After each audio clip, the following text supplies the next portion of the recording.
last night, Tampa Bay used a 4 RBI night from Miami native Sean Rodriguez and the power stroke of Kelly Shopping to fry the fish and even the Citrus Series in 2 games apiece. Tonight, rookie right-hander Alex Cobb makes his first career in a league start. The Citrus Series continues on Sun Sports.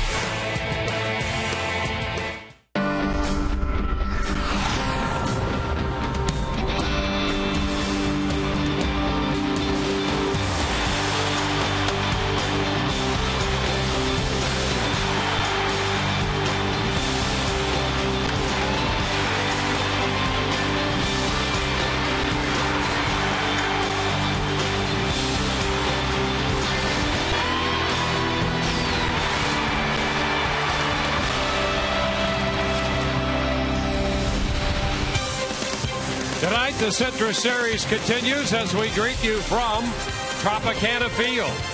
Rays winners last night. This the middle game of the series between the Rays and the Florida Marlins. Hi again, everyone, and welcome to an evening of Rays baseball with Brian Anderson. Dwayne Stats here. Todd Callis will be joining us in just a few moments. Well, the Rays were winners last night. They continue to run third in the AL East. And for the Florida Marlins, they're last in the National League East. It has been a very tough month. In fact, the Marlins in the month of June 1-16. They've scored only 51 runs. They have Hanley Ramirez back, hoping for better things. Nothing yet. And tonight, he'll be dropped into the number 6 spot in the order. Well, this team's in a free fall, the Florida Marlins, and they need Hanley Ramirez, their 3-time All-Star shortstop, to help them bring it out of it. Look what he did in 2010. Hit 300, 21 home runs, 76 runs batted in, and that was considered a down year. The year before, he finished second in the MVP voting, hit 342, drove in over 100. You know, he missed some time, end of May into the early part of June, just came off the disabled list. He's been back for 4 games, just 1 for 13, but right now he just doesn't look very comfortable in the box mechanically, a little bit out of sync, and right now when he's getting pitches all over the plate that he normally crushes, he's missing them. He needs to get it going if the Marlins hope to turn this around. Yeah, he was the 09 batting champ, and nothing he's doing right now resembles that season. For the Rays, Alex Cobb goes to the mound. For a while, this will be probably his last appearance in a Rays uniform. He's scheduled to go back to the minor leagues, but Joe Madden has said he has shown big league stuff up here in the starts he's made. Alex Cobb is one of those guys that the more you get to see him, the more you love watching him pitch. You know, he's a lot like Jeremy Hellickson, moving the fastball around, using that good changeup to put away hitters. You see what he did in his last start. Pitched into the 6th inning, 2 outs, just gave up the 1 earned run. In fact, his last 2 starts, you know, the more that he's been out here, the more comfortable he's gotten in the big leagues, the better he's pitched. His last 2 starts, he got his first win out in Anaheim against the Angels, and he's 1-0 with a 1.50 earned run average. So he makes his 5th appearance, hhis 5th start for the Rays, and right-hander Ricky Nolasco makes his 15th start. He was a 14-game winner last year. So far this year, 4-2 with an earned run average of a little over 4.2. Kyle Farnsworth has been a big part of the Rays bullpen this year. He closed it out last night. Todd Callis takes a closer look in a moment.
intrastate baseball. Middle game of a 3-game set at Tropicana Field. And last night, the Rays winning 5-1. But Kyle Farnsworth came on in the 8th inning in that game, picking up a 4-out save. Farnsworth now 15 out of 16 in save opportunities. He got a big out there, getting Mike Stanton to pop up on his second pitch. And then into the 9th inning, he was able to get the Marlins. And once again, Farnsworth continues to excel. He's using that sinker a lot more this year, getting more ground balls than at any point of his career. And he has been successful. There he gets the final strikeout, getting Dwayne Wise for the final out. Look at what he's done for the Rays. Brian Anderson mentioned a moment ago, easily could be in the All-Star roster this year for the American League, 2-1 with a 1.69 ERA. When we caught up with Kyle before tonight's game, he talked about how he's evolved as a pitcher, not just rearing back and throwing 100 miles an hour looking for the K. I think I'm more of a pitcher now instead of like you said, a thrower. I'd rather go out there and throw 6 pitches and get 3 outs as opposed to throwing 15 and get 3 strikeouts. The less pitches you can throw, the better, and that's what I'm trying to do. Kyle Farnsworth with our Geico quote of the game. Tonight, we are participating in the Home Run Challenge. Every home run hit in this evening's game will raise $20,000 for prostate cancer research. You can make a pledge by calling 800-798-CURE, 800-798-2873, or go online to www.pcf.org. We are ready for baseball. Rays and the Marlins on a Saturday night. Enjoy all the action in high definition.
AT&T by AutoWay. AutoWay, part of Auto Nation, the largest automotive retailer in the country, so we can do big things. And by Tires Plus. The plus is in everything we do. Rays playing host to the Marlins tonight here at Tropicana Field. Tampa Bay coming in 37-33. Florida in with a mark of 32-38. And we'll take a look at the shuffle lineup put together by Edwin Rodriguez. Dwayne Wise leads it off, followed by Emilio Bonifacio. Logan Morrison hits third. Gabby Sanchez, the cleanup man, in front of Greg Dobbs. Hanley Ramirez in short, hitting sixth. The DH, Jose Lopez. John Buck catches. Omar Infante is at second base. Making the start tonight for the Tampa Bay Rays, right-hander Alex Cobb. It will be his fifth start of the season.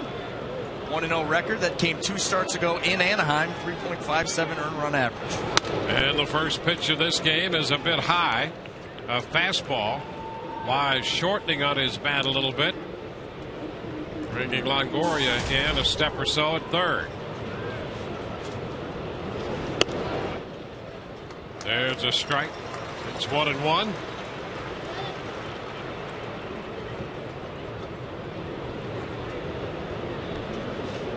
Wise had a couple hits in last night's game. 1-2 out in front of the changeup right there.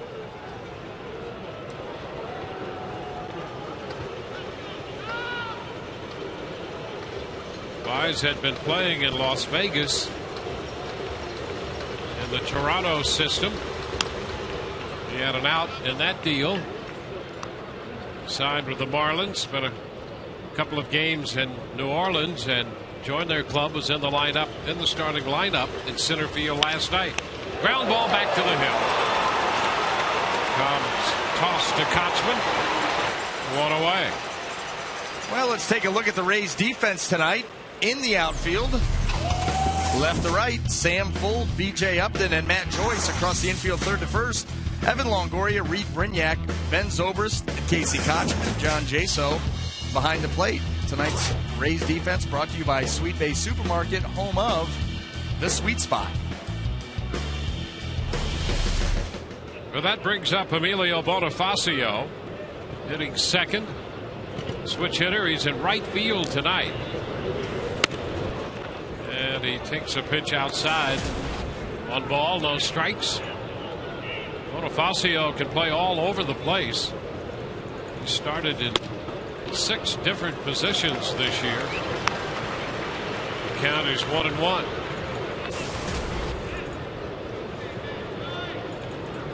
Batting .273.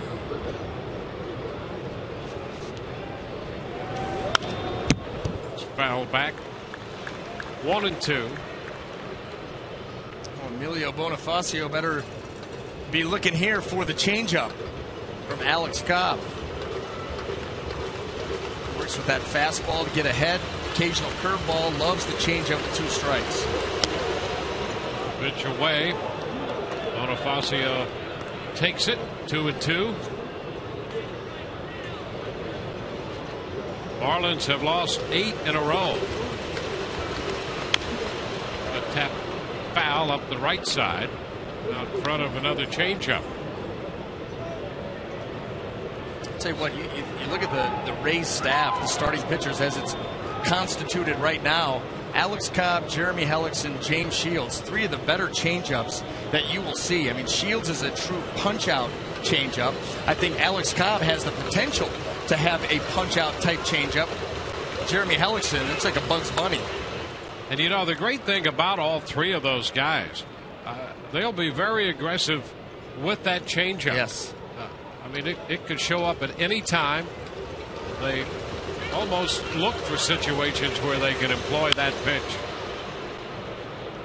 You use it behind in the count to get back into a count. You're in a 2-1 count. Okay, fastball. You know, hitters typically are going to be sitting looking for a fastball mistake that they can drive. Okay, here's a changeup. I'm a little aggressive. You know, and then, you know, you'll see Shields especially. He'll throw that strike changeup. One that he'll flutter in there for a called strike, and then the one that really bottoms out. 3-2, and it's high. Ball 4. So Bonifacio saw a lot of changeups in that sequence and finally draws the walk. And here's what the Marlins have been going through offensively: just .236 and averaging 3 runs a game. And their starters with an earned run average pushing 6.70. Yeah, it's been an overall team slide. I mean, you're right. The pitching hasn't gotten it done. Hitting. Look at Logan Morrison has started to slide a little bit. Gabby Sanchez, Hanley Ramirez. Morrison batting .287 on the year. Takes a look at a pitch outside. There's a fastball wide. You know, Logan Morrison, as of late, he's hit 9 of his last 10 games. He's showing some signs to maybe breaking out of the little slide that he was in. Gabby Sanchez a little bit. Hanley Ramirez is the guy that they need to get going. Runner takes off. The pitch is a strike, and the throw skips into center field. Upton will make the pickup, and Bonifacio hustles down to third and made an aggressive turn there. So a stolen base, and he had a great jump on Cobb for the steal, and the error charged to Jaso on the throw. Well, this is exactly what Edwin Rodriguez was hoping for at the top of the order, going with Dwayne Wise and Emilio Bonifacio. Good jump there, stole that base easily, and then the throw kicks out into center field. But this is exactly why he changed his lineup around, put the two speedsters at the top. That's a strike. So Bonifacio picking up his fourth stolen base. Well, if you've got some speed and you're having trouble scoring runs, that's one of the things that you can put up there and hope that by forcing the issue, you might scratch out a run or two. And a chopper back toward the mound. Cobb will have to go to first. Out there, and Bonifacio, with a good breakdown from third base, scores the run as Morrison is retired on a chop back to the mound. And Cobb could only help wait for that ball to come down. He had that helpless feeling. He did. I mean, he could see he wanted to go home so bad. Look at him. He wanted to get that ball and get it to home. Realized that he was not going to be able to get Bonifacio at the plate. Going on contact, and there's that speed. So a run batted in for Morrison. And that steal and the throwing error resulted in a run. Gabby Sanchez takes the pitch inside. It's 1-0.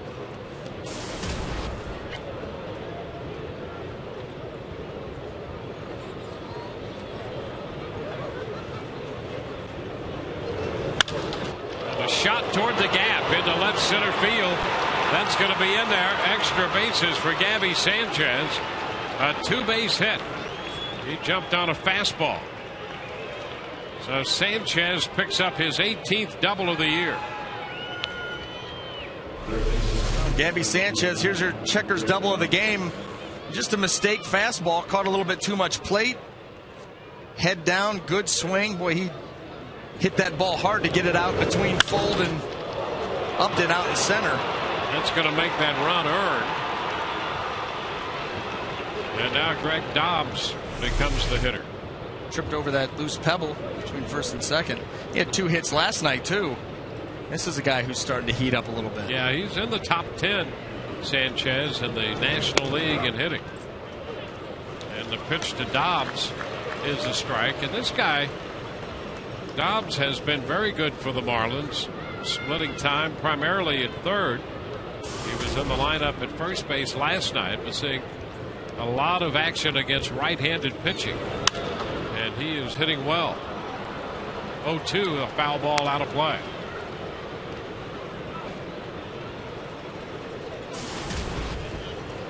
So the walk and that great jump. That's the other thing. Bonifacio got a great jump on Cobb, and then the throw was a bad throw that skipped into center. Blocked by Jaso there. 1 ball, 2 strikes. Well, it's a good base runner, a base stealer. That's what you try and do. You get that really good jump. The catcher knows he's going to have to hurry. You get a guy to hurry his throw, a lot of times it's going to be inaccurate.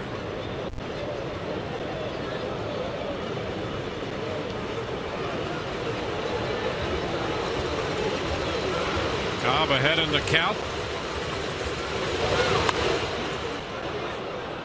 Change up is foul back.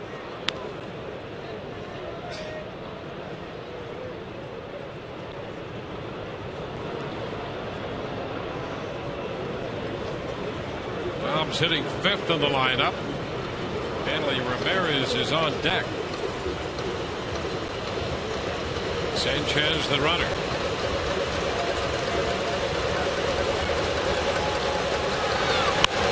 A little tap to the right side on a curveball.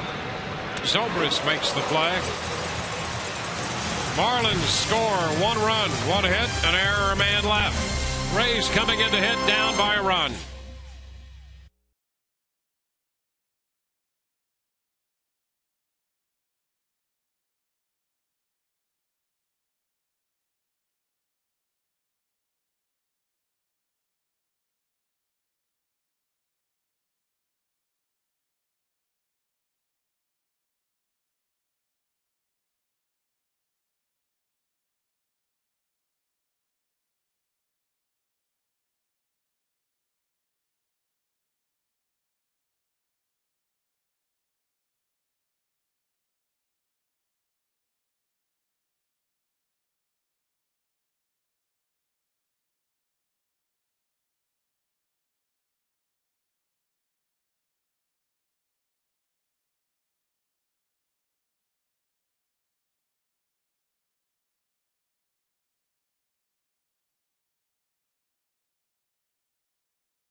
Rays will send Johnny Damon to lead it off. He's the DH.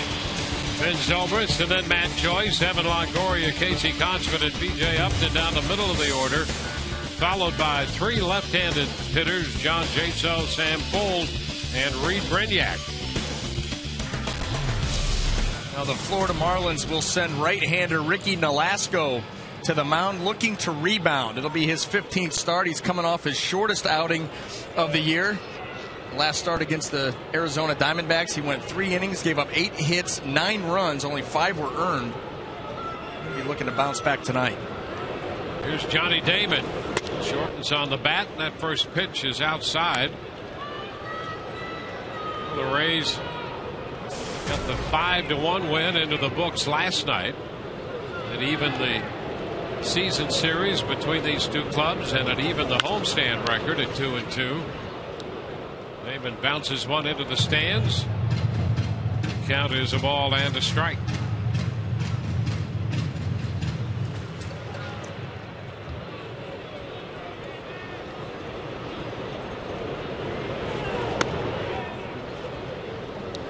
A ball, 2 strikes. And Nolasco last year 14-9. His earned run average was over 4.5 though. Count still, a ball to 2 strikes. 28-year-old right-hander, originally in the Cubs organization, and the Marlins got him from the Cubs before he got to the big league, so he made his major league debut in a Florida uniform. You know, we talked a little bit last night about Wade Davis and the tale of 2 seasons. How about Ricky Nolasco? His first 8 starts of the year, he was 3-0 with an ERA just over 3 and holding opponents to a 2.49 average. In the last 6, 1-2 with an ERA over 6. Pop fly into short left. Morrison coming on, can't get there. Base hit. Ramirez gloves it. Damon's on his way to second. That's going to be a 2-base hit for Johnny Damon. Damon comes up with a double. That's his 500 2-base hit. So Johnny Damon now only the 11th player in Major League history to have 500 doubles, 100 triples, 200 home runs, and 2,500 hits. And all the other 10 are in the Hall of Fame, led by the likes of George Brett, Lou Gehrig, Babe Ruth, Willie Mays, Stan Musial. There's that list. You talk about some elite company. Johnny Damon has just joined the most exclusive club that you can think of. And how appropriate that it was a hustle double. That's his game. That is. His 13th double this year, and he's in scoring position for Ben Zobrist. 1 strike the count to Ben.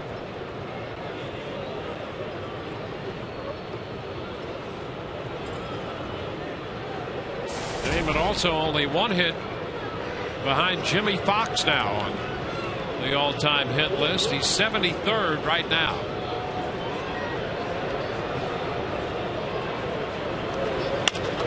Ground ball right side. That'll advance the runner. Sanchez steps on the bag. So Zobrist is out number 1.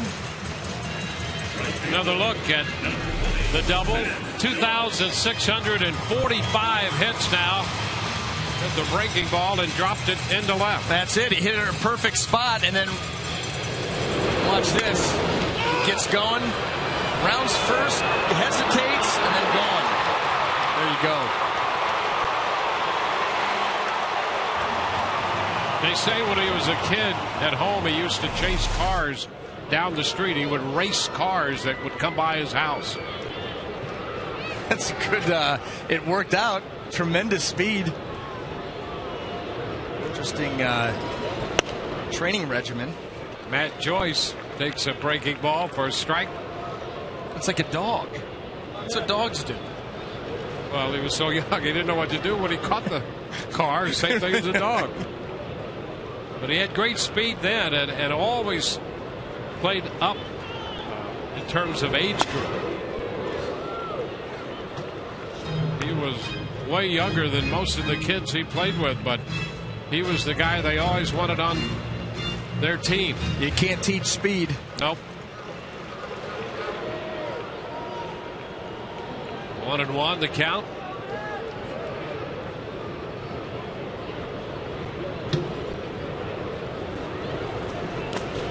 It's a little low.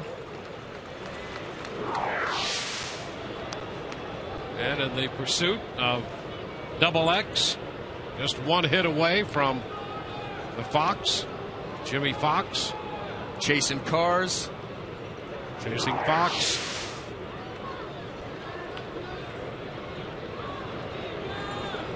That's called hustle. 2-1 the count. 3 balls and a strike. Another curveball from Nolasco. 3-1.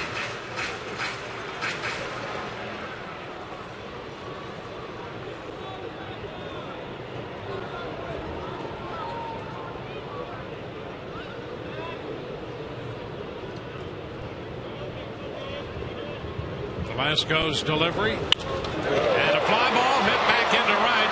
Bonifacio makes the catch on the track, but tagged by Damon, and he scoots home with the tying run. It's a 1-1 ball game. Matt Joyce driving in, his 35th run of the year. So the Rays get that run back.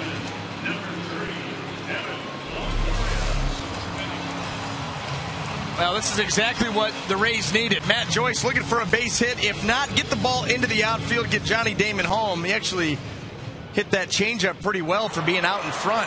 Almost got it over Bonifacio's head. Johnny Damon tagging up, tying this game up. Here's Evan Longoria. Takes a good rip, but a fastball right there. Strike one. The Rays would like to see Longoria get going and put some consistent at-bats together. I think that is the key, is the consistency. Because there'll be an at-bat where he's right on some pitches, looks very good, and then next at-bat he comes out, he starts reaching, he seems to be just a little bit out of sync. The balance doesn't seem to be quite there.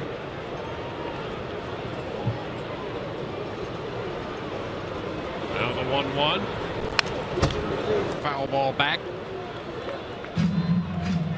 Which had a little run away from Longoria. Yeah, well, and that's what you see a lot of pitchers doing with Evan Longoria, is pitching him away. The occasional pitch in to just stand him up, make him aware of it, and then they go back out their way with the pitches moving away from him. You've been getting a lot of reach swings with no power behind him, a lot of lazy fly balls. 2-2. Breaking ball out of the strike zone. So the Rays get that run back. Damon's hustling double moved to third on the ground ball to the right side, and he scores on the fly ball to right.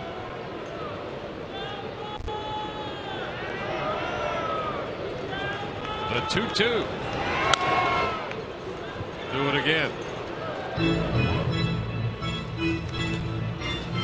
Alex Cobb and Ricky Nolasco in the middle game of the series.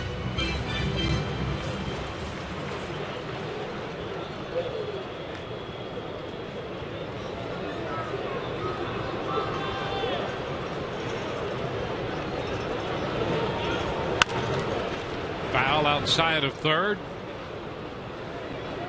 Count holding at 2 balls, 2 strikes.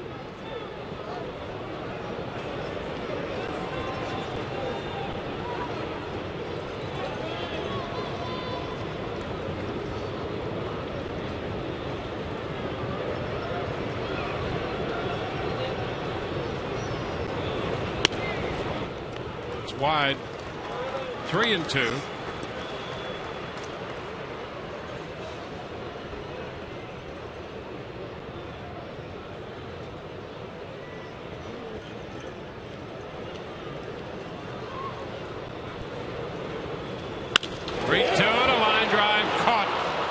Hanley Ramirez at shortstop.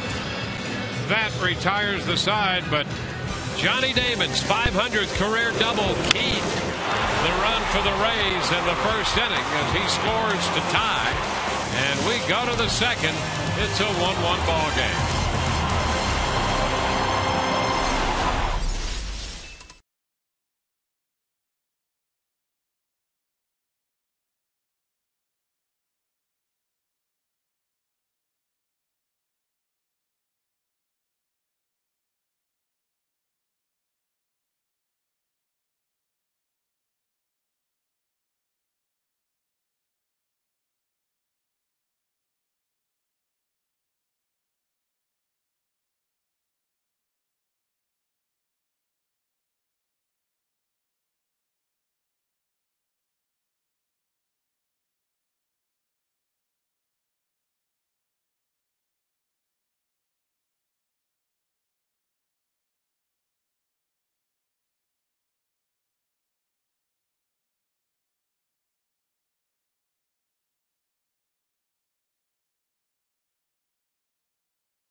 The always entertaining David Price mic'd up for us tonight. You want to say something? Yeah. Hi, guys. That's a Pika. Yeah, go, get a 2. Go, go, go. Yes, sir. I was there. I was a witness. Live. I was a witness. Had the best seat in the house. Elevation 0. David Price living up to the billing, loudest clapper on the team, guys. Here's a ground ball by Hanley Ramirez, grabbed by Brignac, and he makes a nice play right there at shortstop. Brignac with that great range back to his left. You don't realize how hard this play was. Reed Brignac going up the middle, first of all, gets to it, but then instead of spinning and throwing, he turns to the inside. Here's our Home Depot doing more on defense, throwing that ball going away from first base. This is tough right here. You see a lot of guys spin. He elects to go that route. That is a very difficult throw to get all the way on the fly with something on it to get Ramirez. Yeah, 9 out of 10 shortstops surveyed will tell you they'll spin on that play as opposed to make the play the way Brignac just did. Absolutely. And also like Trident gum. Little tap back to the mound, and it's Cobb making the throw to Kochman to get Jose Lopez. 2 gone. A couple of quick outs here in the 6th inning. Boy, Ramirez making a bid to get that one through the infield to open the inning. And Brignac just denied that. As Ramirez continues to struggle, he was just hitting 163 against right-handed pitching this year. And a year ago, he had over 300 against righties. As we mentioned in the opening, he was the batting champ in 09. Yeah. Second in the MVP voting. He had 300 last year with 21 home runs, and everybody said what a down year it was for Hanley Ramirez. Well, he's close to dipping below that 200 batting average right now. Came into the game at 201. A ball and a strike the count. He's hitting 6th. When he came off the disabled list, he told Edwin Rodriguez he'd be willing to hit wherever Rodriguez wanted him to hit. And he was in the leadoff spot. And now Hanley hitting 6th. That's the first time he's hit 6th in the order since late in the 2006 season. In August of 06. Line drive into left. Right there is Sam Fuld, and that takes care of John Buck. 1, 2, 3. We go to the Rays, half of the second, tied 1-1.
Home half of the second inning, all tied up at 1.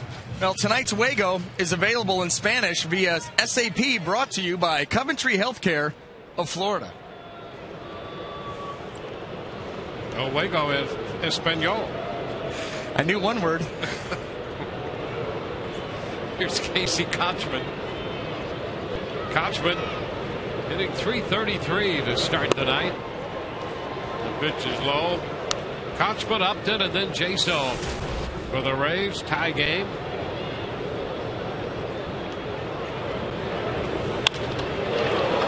Shoots it toward right center. That's in there. Cut off by Bonifacio. They're going to hold Kochman to a base hit. Casey made the turn but decided to play it safe and settles for a single.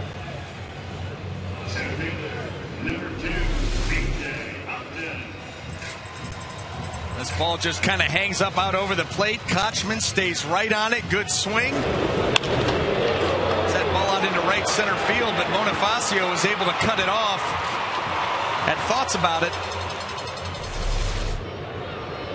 You know, we've seen the speed of Bonifacio come into play twice now on both sides of the baseball. I'm starting to like that guy more and more. B.J. Upton, a little chopper deep in the hole, backhanded by the shortstop Ramirez, and the throw in time at second to get Kochman. It one-hopped in on the off-balance throw by Hanley Ramirez to Infante. One gone on the force play. And not the typical reaction you would expect on a good play here. Hanley Ramirez going deep in the hole to turn the throw just ahead of the sliding Kochman. Good call. And a good scoop there by Infante. Well, Infante was one of the additions the Marlins made to improve their defense. Here's John Jaso now. Pitch is down. 1 ball and no strikes.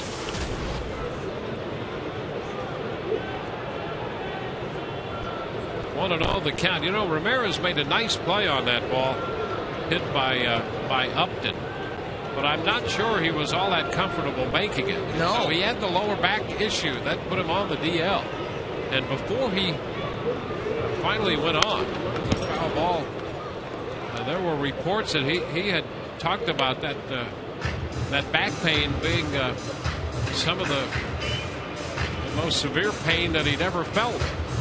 Well, he made that play. First of all, he's backhanding that ball in the hole deep and then, you know, jumping and throwing all the way across his body. The torque that he's going to put on that lower back is going to be pretty extreme with that throw. And then you saw him, he kind of bent over, took his glove off, didn't have a very good look on his face. For the first, and BJ's back in there.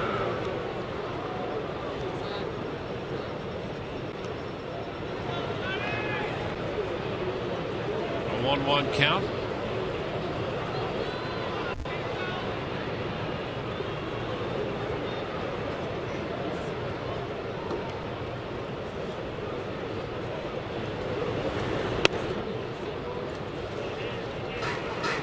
Two balls and a strike to count to the Rays catcher. Upton 6th in the league in steals.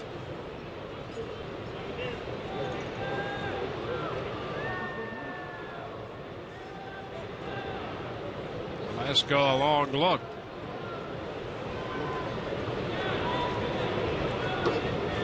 There goes Upton, and the pitch is foul back, so the Rays had the runner in motion.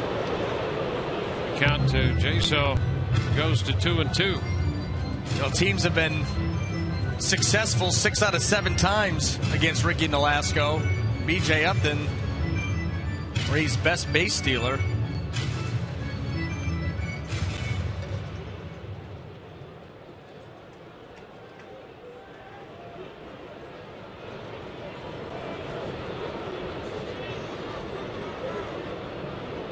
So the count squares now to Jaso. He bounces it foul. The other interesting, well, there are a couple interesting notes on Nolasco when you look at his numbers in terms of days of rest. He's won 4 games this year, and he's lost 2. And if he pitches with 5 days rest, he's 4-0 with a 280. But with 4 days rest, he's 0-2 with a 549. A significant difference there. He needs to pitch with a 6-man rotation. There goes Upton, and the ball hit on the ground at first. No play on Upton as a result of the break. So BJ moves up. Sanchez makes the play on Jaso unassisted. You know, it's not as exaggerated as it has been this year, but his career numbers reflect that trend.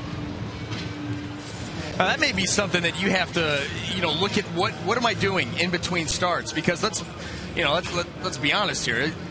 5-man rotation, that's pretty standard. That's what they're going to go with. And unless there's an off day and they're going to, give you that off day and you get the extra day, you've got to be able to pitch on, 4 days of rest on that 5th day. So you got to start to look at what you do in between starts, and maybe there's some adjustments that you can make to feel a little bit more refreshed going into that start.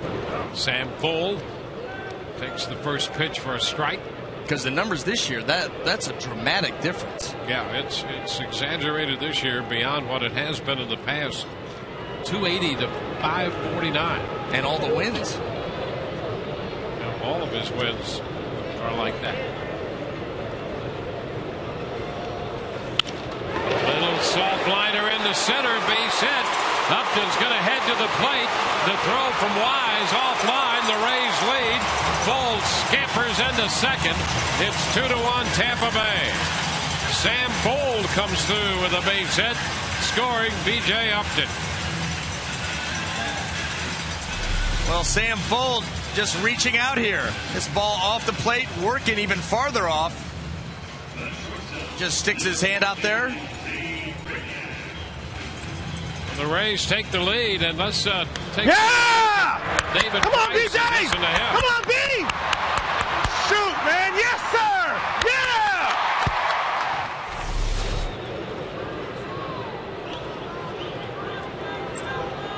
David Price certainly a force in that dugout when it comes to cheering his teammates.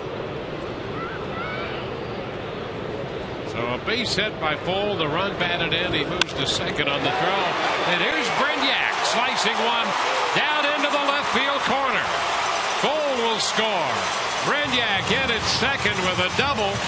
His second double of the year, and the Rays now lead 3-1. Now the bottom of the Rays order getting it done here in the second inning. Sam Fuld with a little stick your bat out, flip it into center field, and then Reed Brignac. Fastball, working towards the middle of the plate. Reed just shoots it down into the corner, picks up a double, an RBI, and the Rays jump out 3-1. Now Johnny Damon up here. Damon takes a pitch upstairs. He tried to throw the curveball, and Nolasco did that time, and it just stayed up and away. Well, Ricky Nolasco is 2-2 with an 8.38 ERA against the Rays' career, but in his last 2 starts against the Rays, his longest outing is 2 1/3. He's been beaten up by this team.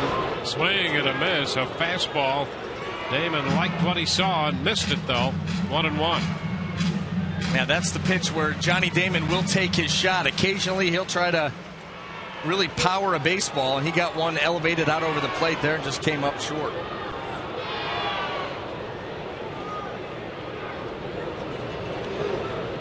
Brignac with the lead.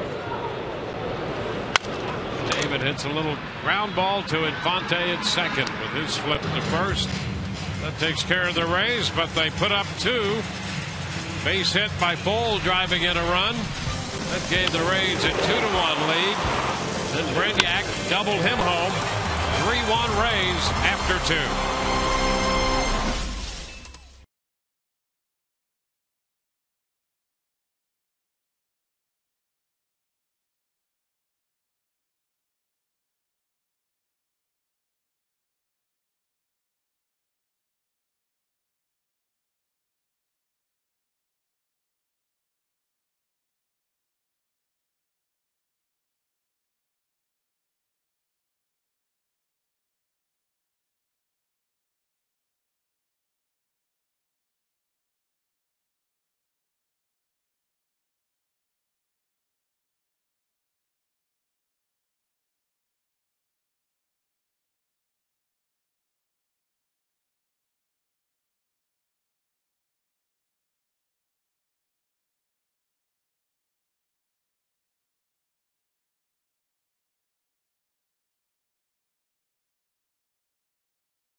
I threw mine like that last year. Throw it like hell.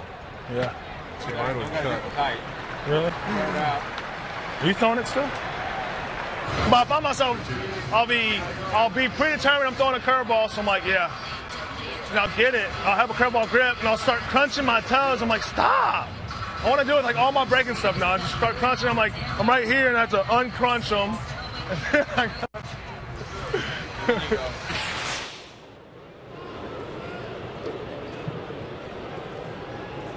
Well, we're through 2, 3-1. A nice little peek into the Rays dugout there. Into the mind of a pitcher. Infante leads it off, takes the pitch high, 1 ball, no strike. Do you ever wonder what goes on there? Well, you know what goes on. Yes, and I know this. If you want a little peek and you want to climb in for a little bit, that's fine. Don't stay that long. It can get dangerous. Yeah. You get in there, you're like, wow, look at all these baseball. And then all of a sudden you're like, whoa, whoa, whoa. And then you crawfish right out of here. It's very confusing. Can be. 2-0, and Infante lifts a popper, shallow left center. Here's Upton coming in. They had Brenyak out and full coming over there, but the center fielder Upton took care of that. 1 away.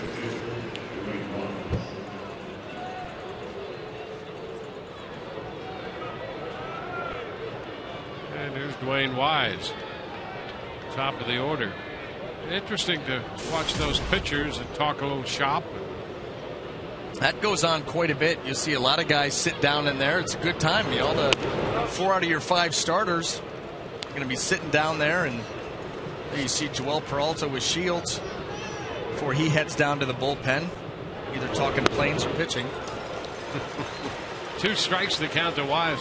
You know, that's the kind of thing that that I would think that a manager and a pitching coach really encourages. Yes, they absolutely do, especially when you have those young starters going to the veterans, the guys that have been around the league a few times. And but you know, you used to hear a guy, well, they don't talk baseball like they used to. That's, you know, they used to get together, you know, after games and go out together and talk about it. Maybe they don't as much that way, but it's really nice to see that going on in the dugout. Well, you see that a lot with the Rays. That camera goes into that dugout. You see the starters a lot together, talking. And that's a good thing. I mean, they're bouncing ideas off of each other, maybe how you approach a certain hitter that's giving you trouble. What do you do on this pitch or in this situation? It's all good information, and it's part of the maturing process.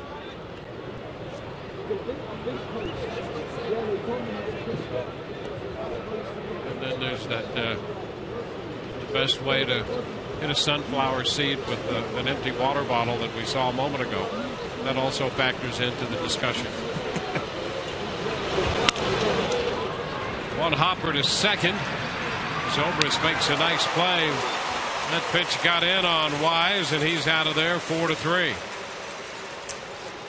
Well, here is today's Autoway poll question. What should Alex Cobb's role be with the Rays for the rest of the season? TB1, stay in the rotation. TB2, move to the bullpen. TB3, return to AAA Durham. Text your vote to 789-789. Standard message and data rates apply.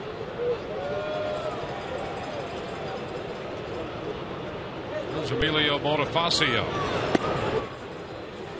The pitch is a strike. Fonte and Wise have been retired.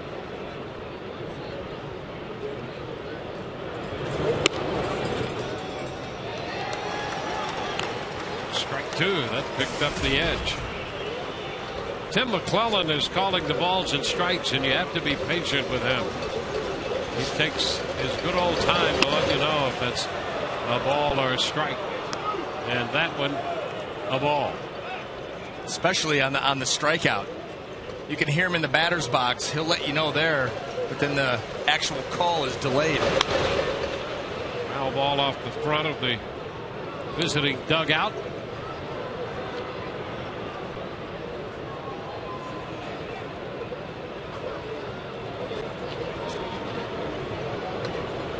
Alex Cobb on the hill for the Rays tonight. 23-year-old right-hander coming off a start against the Tigers his last time out. And the fastball is high. 2-2.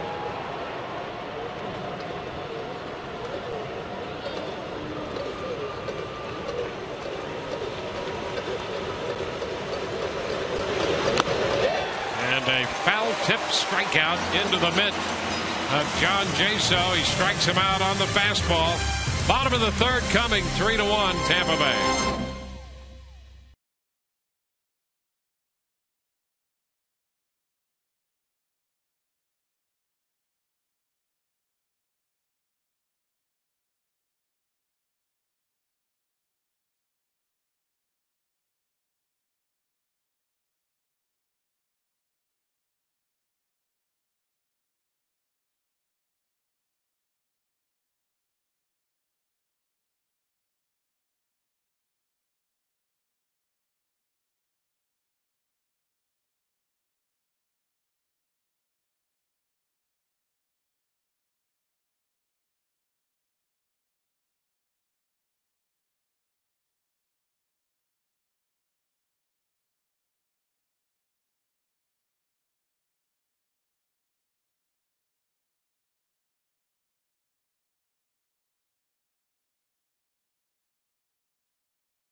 Three to one as we go to the bottom of the third.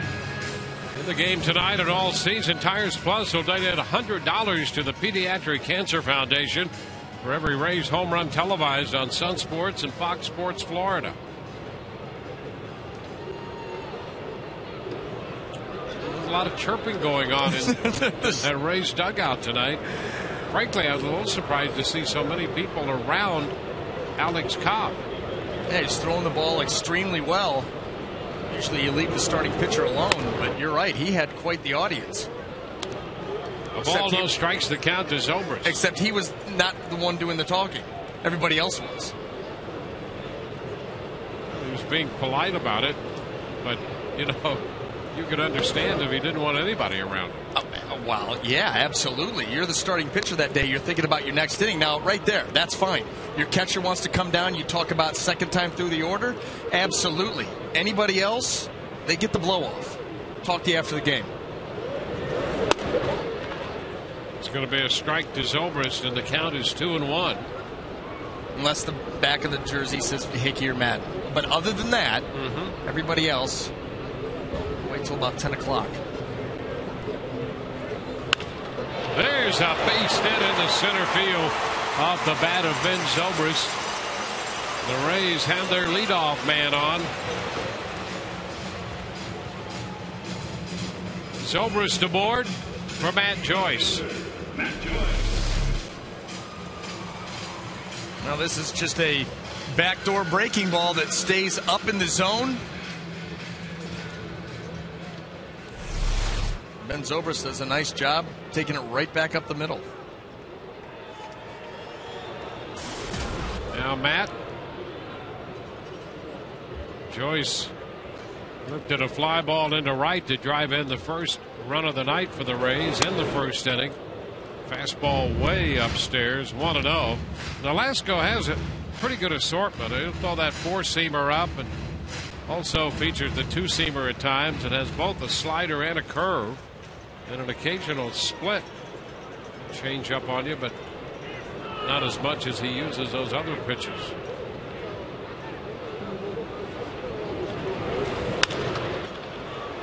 Slice toward the bullpen. That ball will fall just short of the stands. No chance for Morrison to come up with it, but she did. A souvenir. Well, what has hurt Nolasco, those last 6 starts where he's gone 1-2 with an ERA over 6. league's hitting 346 off him are those elevated pitches with the fastball and with the off speed. He's really getting hurt on the elevated fastball, but you saw that little backdoor slider to Zobrist was up. He gets lined into center field. This one's headed toward left center. Closing is Morrison, and he comes in to make the catch. One away. You know, those first 8 starts, he had given up less hits than innings pitched. 49 hits and 53 2/3. Since then, those last 6, he's thrown 35 2/3 innings and given up 54 hits, almost 20 more. Yeah, he in just under 90 innings had given up 103 hits on the year coming into this game, and the Rays so far tonight have 5 hits, 1 in the first, 3 in the second, and another one here to lead off the third. Zobrist is at first with 1 out. Evan Longoria is in the batter's box. The first pitch is a strike. Opening slider.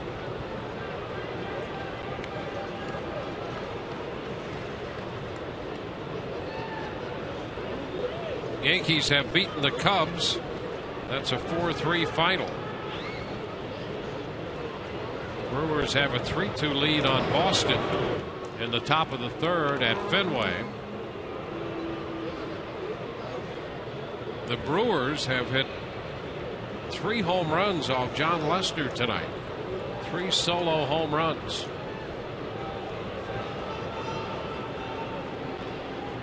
Ricky Weeks hit 1.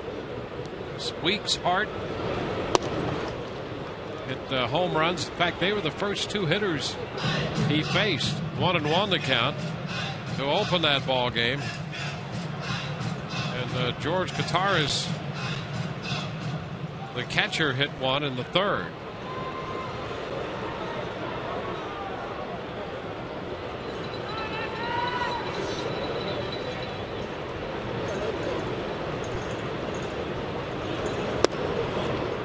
It's a little low. It's 2 balls and a strike. 1 on, 1 out.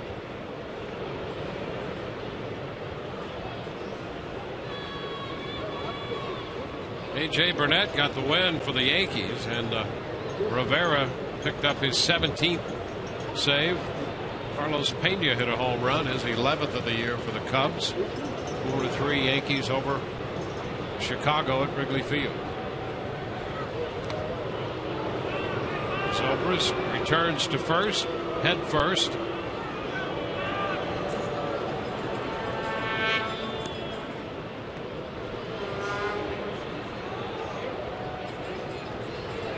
Rays fell behind 1-0, tied it in the first, grabbed the lead in the second. They're batting in the third.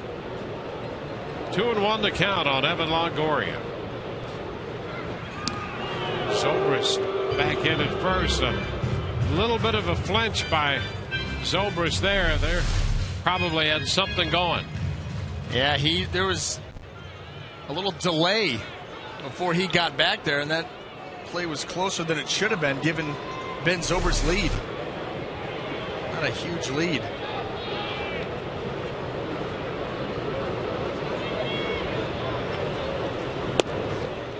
And that's low. 3-1. And he's definitely got the attention of Ricky Nolasco and not been very sharp on his pitches to the plate.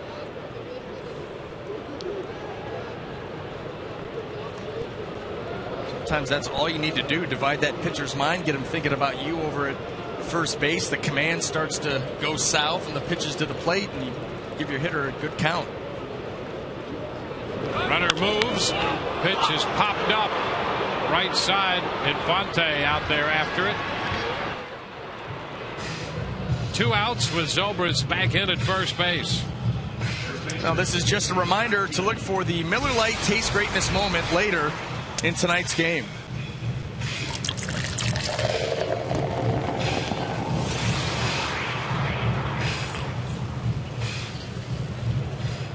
Texas has a 4-2 lead over Atlanta. That game had been delayed.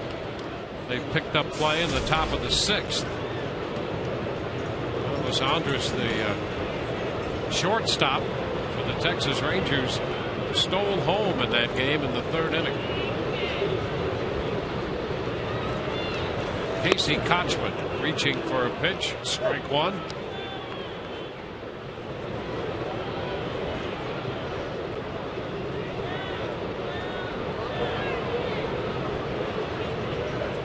The bottom fell out of that first pitch to Kochman, and Velasco had him way out in front, swinging in front and over the pitch.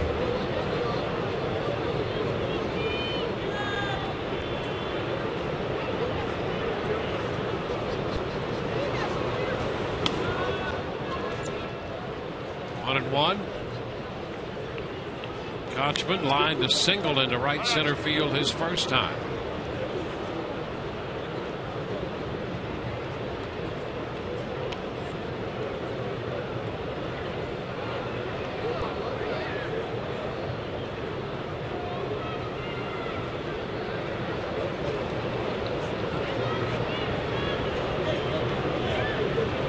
Over to first again. Zobrist singled to open the inning. He's still at first with 2 outs.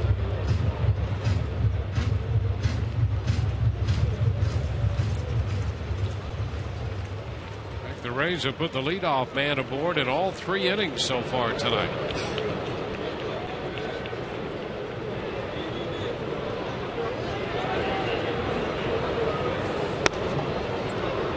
Kochman takes that one for a ball.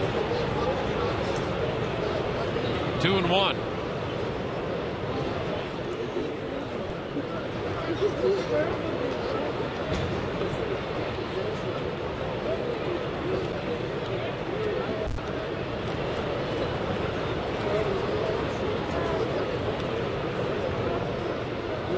From the right-hander, and Kochman takes a big cut at that. Boy, Kochman trying to lift that ball. Yeah, well, he saw this big. This is an off-speed little splitter that really doesn't dive. It acts like a true changeup, and look at that long swing. I mean, looking to put that thing off the back wall. Casey put a little extra grimace in that swing, trying to hit it out of here.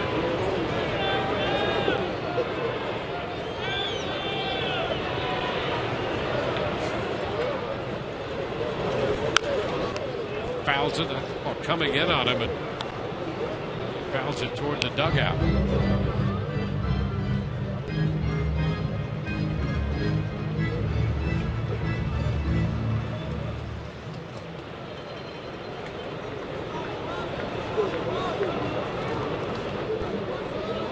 Velasco ready to make another 2-2 pitch.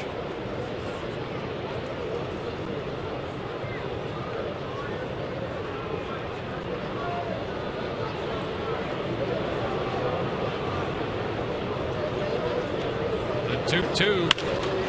This one shot toward left center field. That's going to be in there. Extra bases the other way.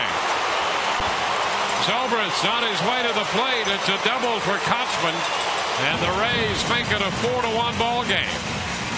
Casey Kochman 2 for 2 tonight, driving in his 17th run with his 11th double.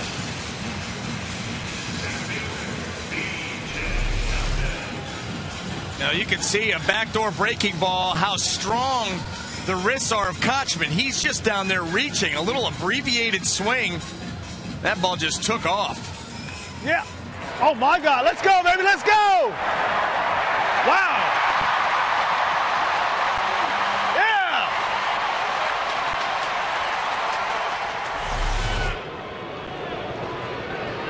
Well, Kochman gets it done there against Velasco. B.J. Upton. Pitch is outside. 1 ball and no strikes.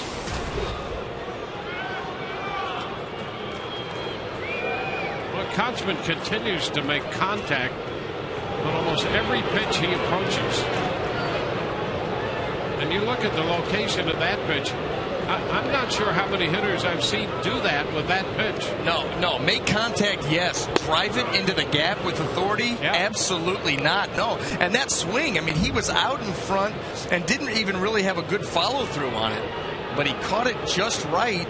And, boy, he put some juice on that. That, like I said, that shows you how strong those wrists are for him to get it out as far as he did over the head of Morrison out into the left center field gap. BJ shoots it toward left center field. Closing is Dwayne Wise, who makes the catch. The Rays are finished in the third, but they add a run through 3, 4-1 Tampa Bay.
Cobb fans, no matter what happens after this game, Alex Cobb said the time up this time around has been very special. I couldn't ask for anything more. I've had a great time so far, and you know, I don't know what's going to happen in the future. I didn't think it was going to be as smooth of a transition through these last few weeks, but it really has been, and the guys made it really easy for me. Everybody's been real good to me, and it's just made it a lot of fun. Young man out of Vero Beach has shown a lot of poise, gentlemen. All right, thank you very much. He has shown a great deal of poise right from his major league debut. Facing Logan Morrison here in the fourth inning, gets it on the ground back at first, and Casey Kochman makes the play unassisted. So that's the first out here in the top of the fourth inning, and it's time now for some good interleague trivia brought to you by AT&T. Who hit the first interleague home run in Rays history? This interleague play, and as Todd pointed out at the opening of the show, interleague play, but it's intra-state competition. Rays and the Marlins going at it. Well, that's what separates Todd Callis from the pack. Yep, you're right. No question about that. 1 ball and no strikes. He's been separated from the pack for a long time now. Mothered by wolves. That's where he would get his thick mane. And how he's always on top of every story. His interviewing technique. Chasing cars. Oh wait, we're getting our stories mixed up now. There's a strike, and the count is 2-1. And in Damon's case, I'm not so sure it was chasing cars or racing cars. Maybe a little of each. Foul back, big cut by Sanchez. Another good cut on a fastball, and the count is 2-2. He doubled off a fastball in the first inning. Rays lead the Marlins 4-1. Our game is in the top half of the fourth. The Rays have out hit the Marlins 6-1.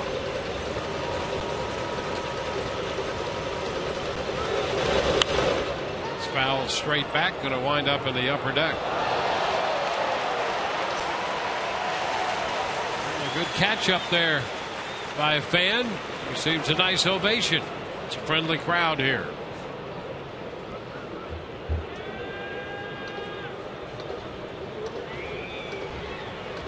Two and two. Pretty close, and the count is full. Casey McGee's driven in a run for Milwaukee, and they have a 4-2 lead. Boston now batting in the bottom of the third. The Brewers up by a couple runs. Ground ball first base. Kochman leads Cobb, who takes the throw. 2 gone. Get exclusive deals and coupons delivered right to your phone with the free TampaBay.com/things-to-do iPhone app powered by the St. Petersburg Times. It's available now at the iTunes App Store. 2 up, 2 down in the fourth.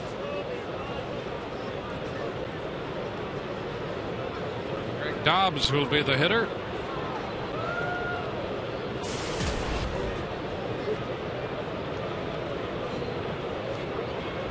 Cobb with 2 outs here in this inning. In the fourth has made just 54 pitches.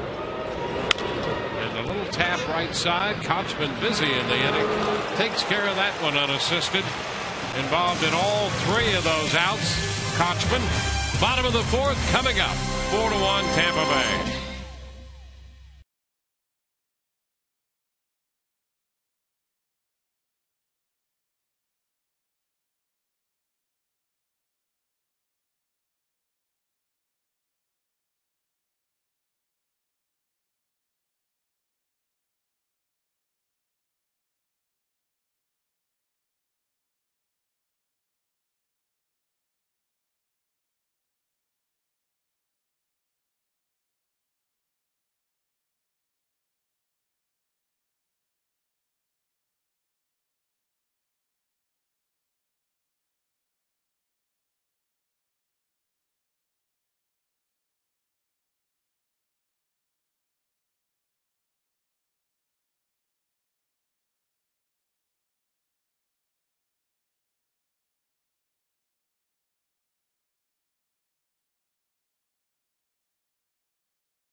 Bottom of the fourth inning. They've scored in each of the front 3 innings. 4-1. And let's get the answer to our AT&T trivia question. Who hit the first interleague home run in Rays history? Wade Boggs. And here's a look. Wade connecting against the Montreal Expos.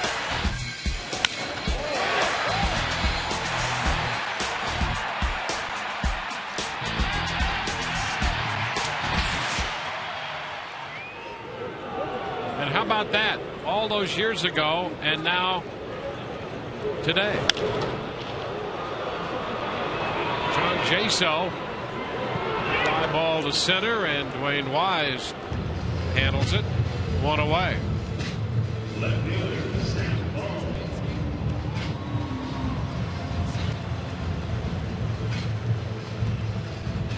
So 1 pitch, 1 out.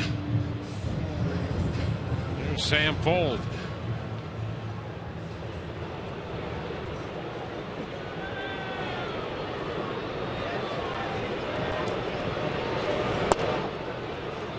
Fuld takes a strike.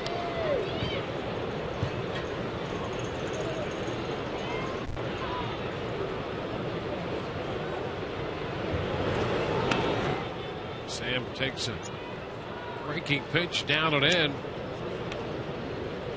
Full single homer run in the 2-run second. Base hit scored B.J. Upton.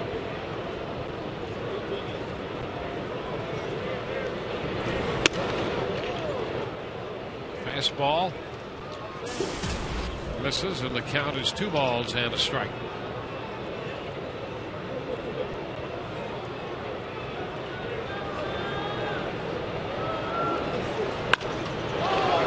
Shot, but it's going to be pulled foul.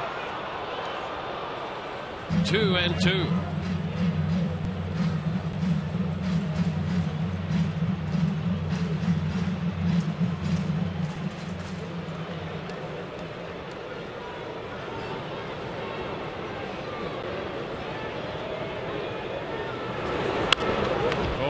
Tap. It's picked up by Infante.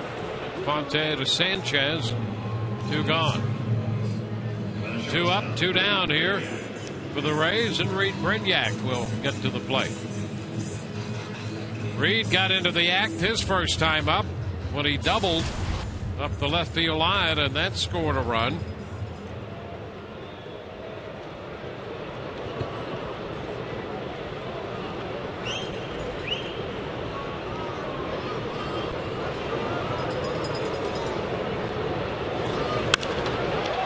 Fly ball back down the middle to deep center. Wise going back on the track, and he makes the catch. He covered a lot of territory after that ball.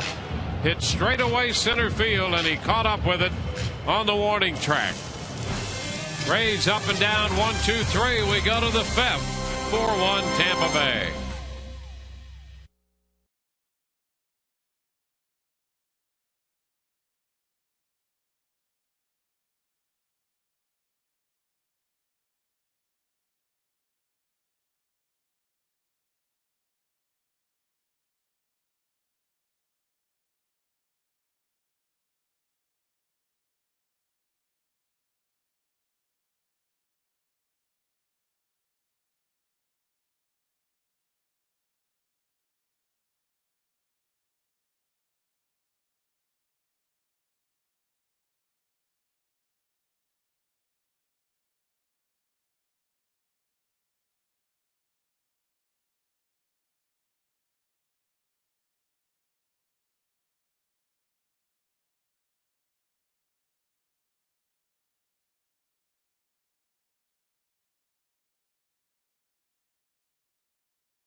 Rays schedule brought to you by Just for Men Hair Color.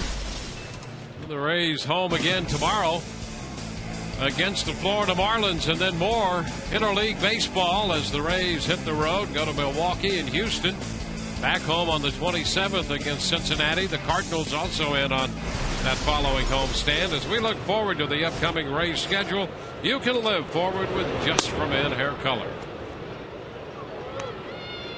Hanley Ramirez leads off the 5th. Takes the breaking ball too low. 1 ball, no strikes.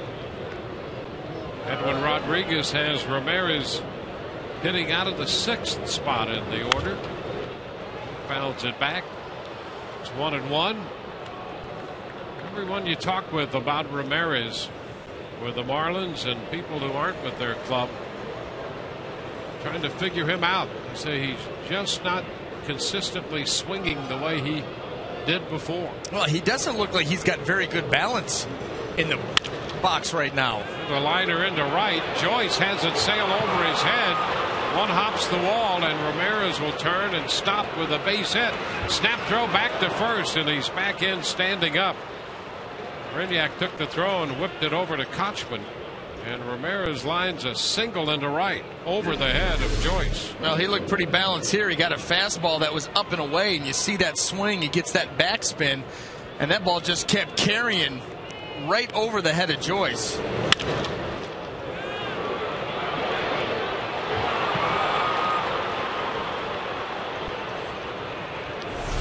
Ramirez is aboard. You know, he's only 27 years old. Former Rookie of the Year.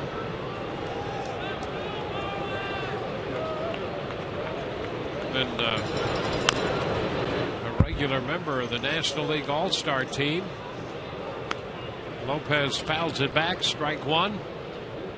Some people have speculated that just because he's matured physically, you know, he's a little bigger, he's heavier than he was. He looks like a linebacker. You know, he's about 230, and he was probably 185, 190. You know, he stole 51 bases his first 2 full seasons in the big leagues, 51 each year. Throw to first, and he's back. And, you know, that's bound to make a difference. Well, look at it. He's so big in the chest. He popped the 2 buttons on the top of his jersey. He's getting bigger as the game goes on. Well, he really could play himself right out of the shortstop position because of his size. It's a foul ball into the dugout. The count is 0-2 on Lopez.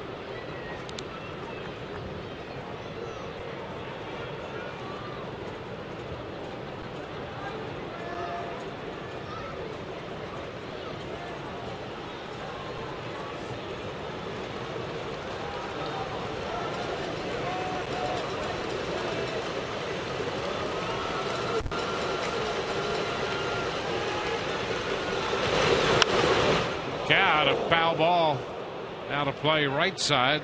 Count still 2 strikes. Let's check in with Todd for a moment. Yeah, Dwayne, Jose Lopez not in the original lineup for the Marlins. Mike Stanton was supposed to be the designated hitter. He took a little batting practice, and that right eye, he's got an eye infection. He told Edwin Rodriguez he's got a little blurriness, so Edwin scratched him and put Lopez in there. Okay. Again, Todd Callis right on top of that. Top foul. The count is still 2 strikes to Lopez.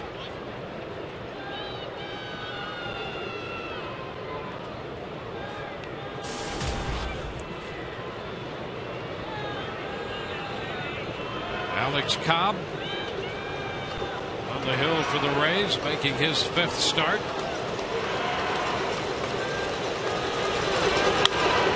This one is pulled foul. It's going to be out of play.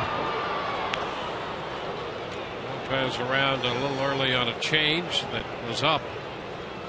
So the count remains 2 strikes.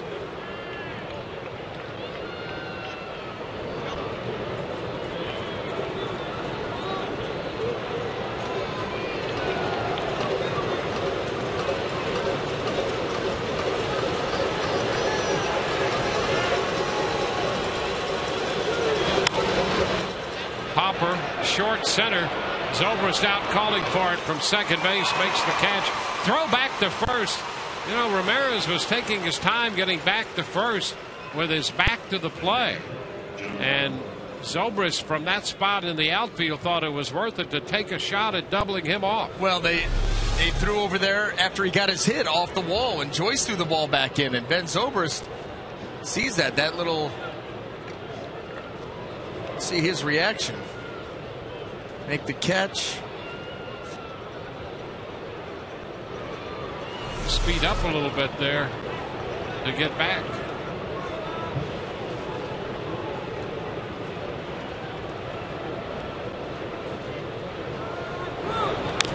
When John Buck takes a cut, fouls it, strike 1.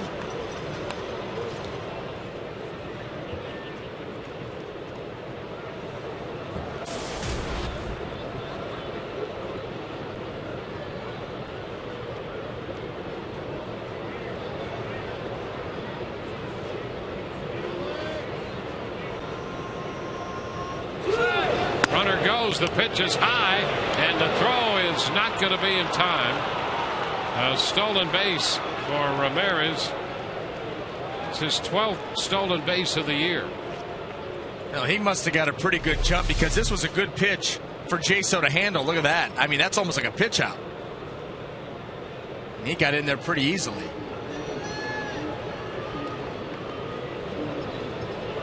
Not a whole lot of wasted movement. Got to peak speed pretty quickly and swiped that one easy. Foul back. 1-2 now to Buck.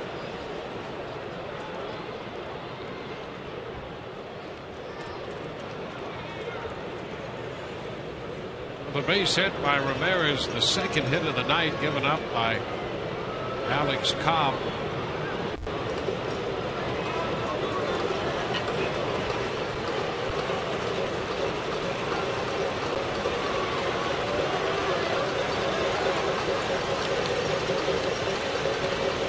Check the runner and the pitch, and it's foul back. Fastball. Buck accounted for the Marlins' run last night with a home run to lead off the fifth, his 8th home run of the year. Batting in the 5th inning tonight with a man in scoring position and 1 out.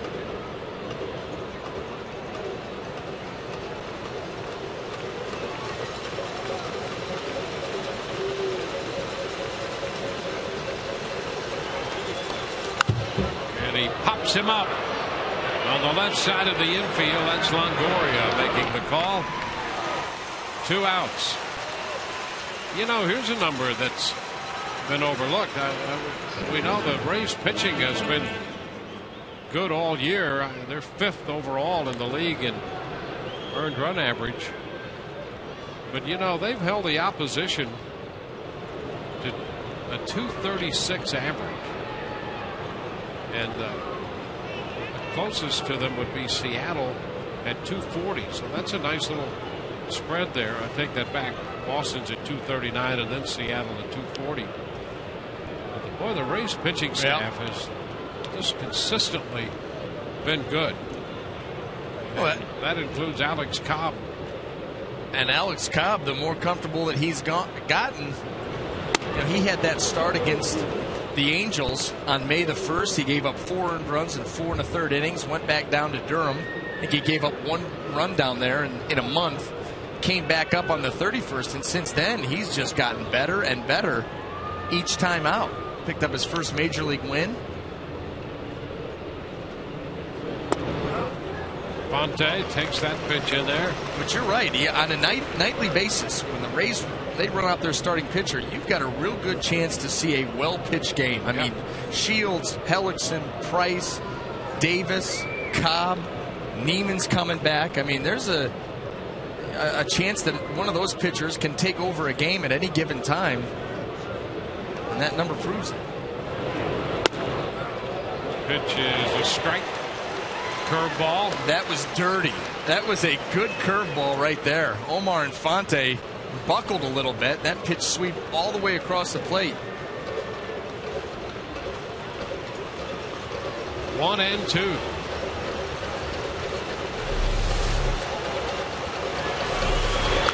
Oh, foul ball. Well, what that good pitching tells you, and why Joe Madden just wants to keep this club within striking distance, because if you can figure out a way to get into the postseason with that great pitching, yes, anything can happen when you're trying to win, you know, a short series, whether it's 3 of 5 or 4 of 7. You've got that starting pitching, you can scratch out a run.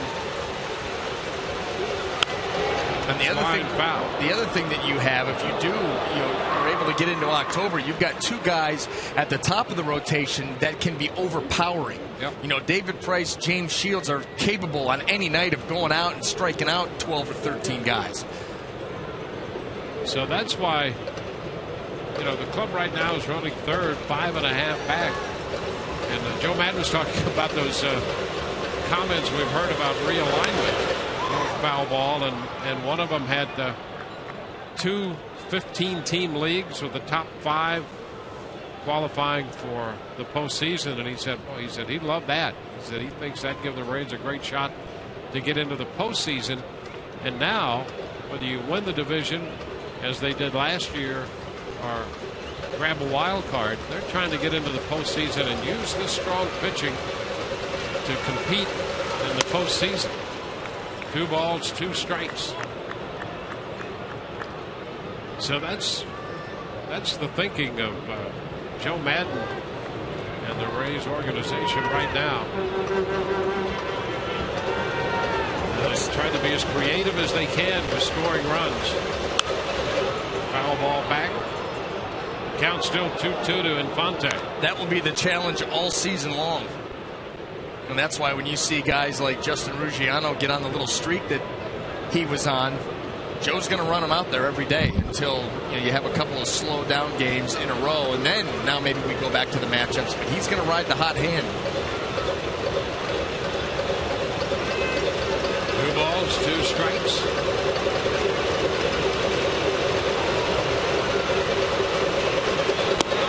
A swing and a miss. Infante missed the fastball. They leave Ramirez at second. Bottom of the 5th on its way. 4-1 Rays.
Eduardo Perez.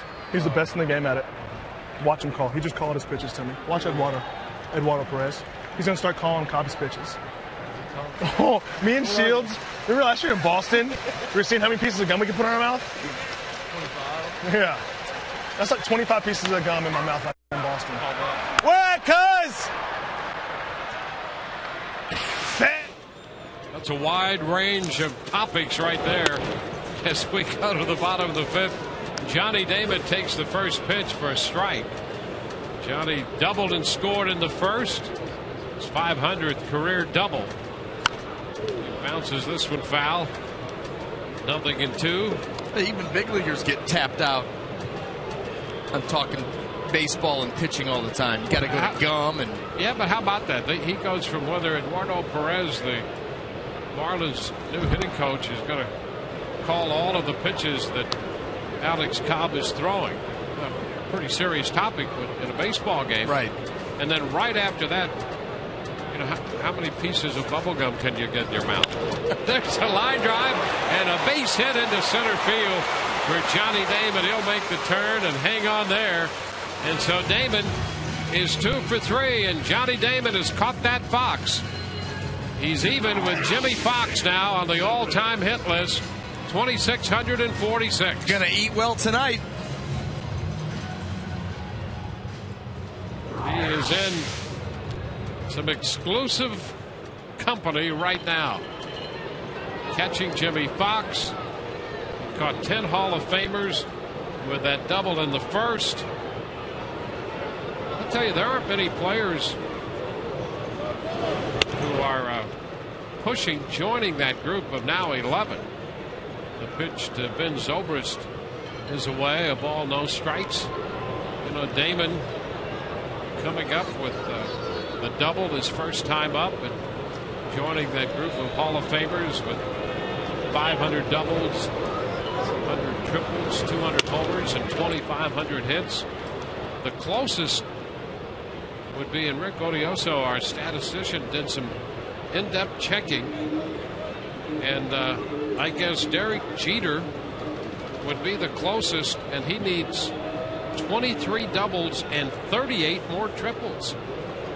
Yeah, the 38 triples could take a while. So it's not going to happen anytime soon. 2-1. That makes it even more exclusive. Well, you figure over the course of Major League Baseball history, if only 11 guys are in the club, yeah, there's not going to be many that are close.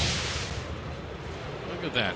Joining this list, I mean, I don't care what list those guys are in. You want to be in or on that list. Yeah. Yeah, I mean, look at the names. I mean, those are legendary names. Zobrist takes it the other way fair, down toward the left field corner. Damon hitting third. Foley will put the stop sign up for him. It's a double for Ben Zobrist, and the Rays are threatening to get more. Damon's leadoff single and the double for Ben Zobrist. Ben is 2 for 3 tonight. Now this pitch away from Ben, but you see where the eyes are, right down on it.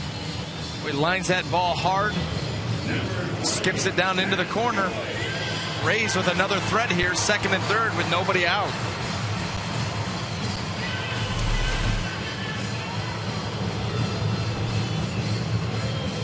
Zobrist second only to Adrian Gonzalez in 2 base hits in the American League this year.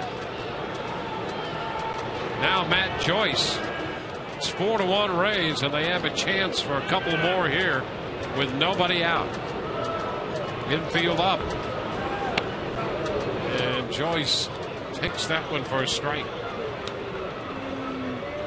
Well, the Marlins' lack of scoring runs, they're already down 4-1. Edwin Rodriguez bring that infield in. Matt Joyce just looking to hit a ball hard. Easier to squirt through the infield.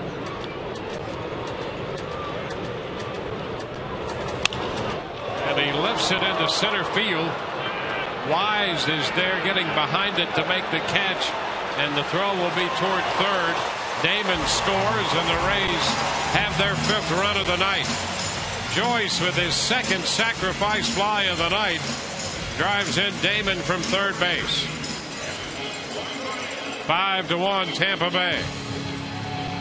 Matt Joyce got it deep enough. Dwayne Wise didn't even offer it. Johnny Damon, he was looking to see if Zobrist was going to try to move up a base, and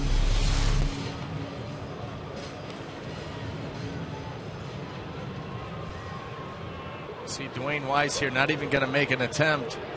Keep an eye on Zobrist, and when he bluffs, just lobs it in.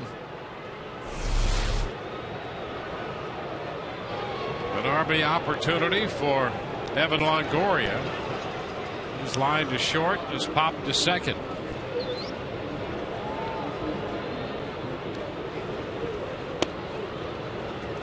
First pitch, a curveball taken for a strike.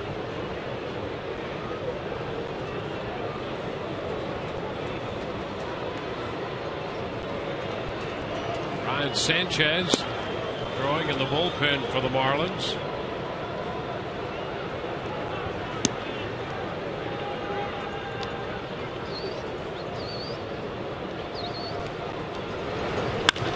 There's a shot, well tagged into deep left. Morrison back. Oh, he got it.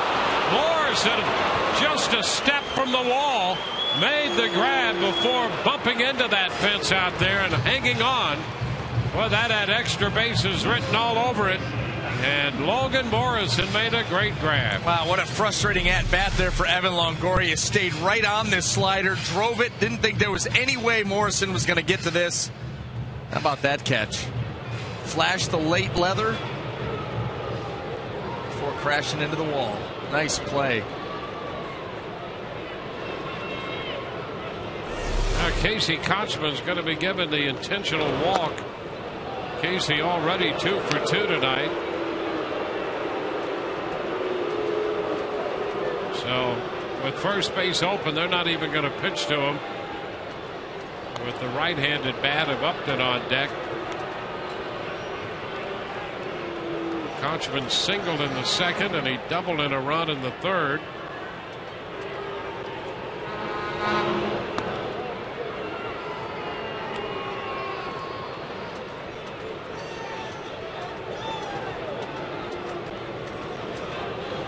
Rays have built a 5-1 lead. They won by that score last night. Konchman hands off the bat. B.J. Upton about to step in.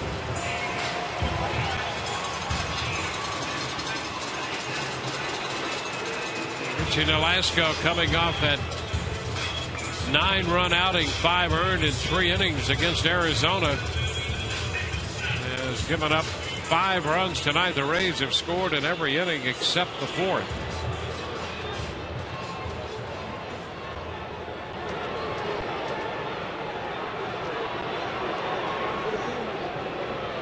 Here's BJ.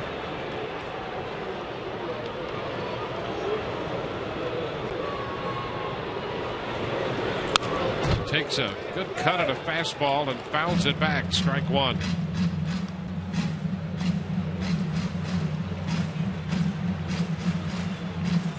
Nolasco missed the last month of last year with a meniscus tear in his right knee. Finished the year making 26 starts. This is his 15th start of this season. And the 0-1 pitch to B.J. Upton. 0-2 now. That slider had some bite, and B.J. missed it by plenty. Yeah, good sweeping action. Started that ball middle of the plate and just really took it way off. Heyman has scored. Zobrist on second now with Konchman at first. 2 outs and a 2-strike count to Upton.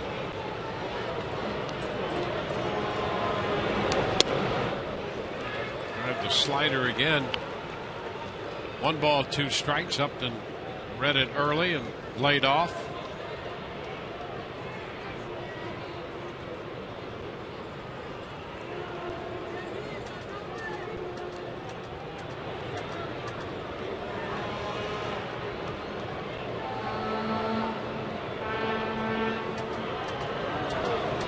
One-two pitch. The fastball. Foul. Fastball coming in on him a bit.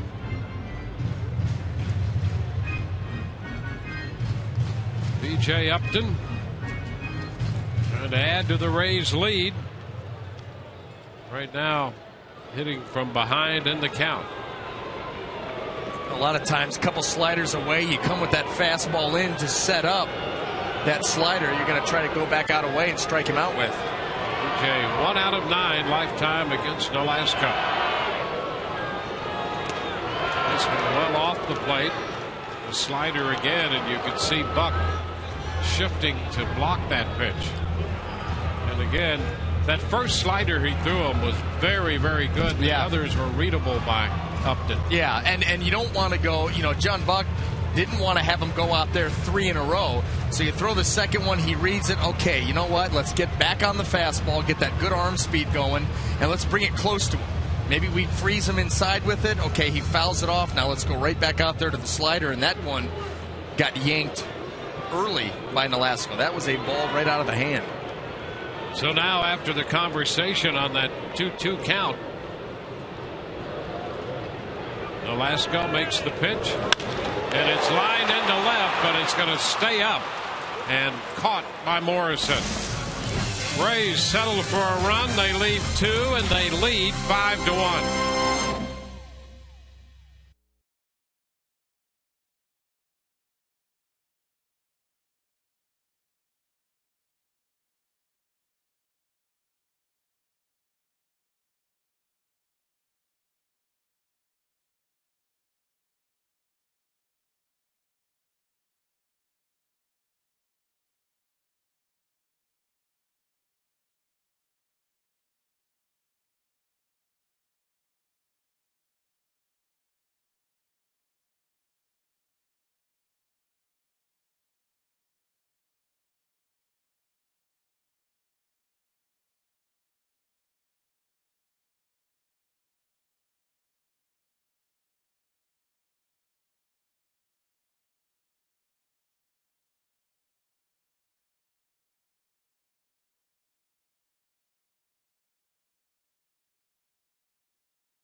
Sixth inning of this game. The Marlins coming to bat with Dwayne Wise leading off.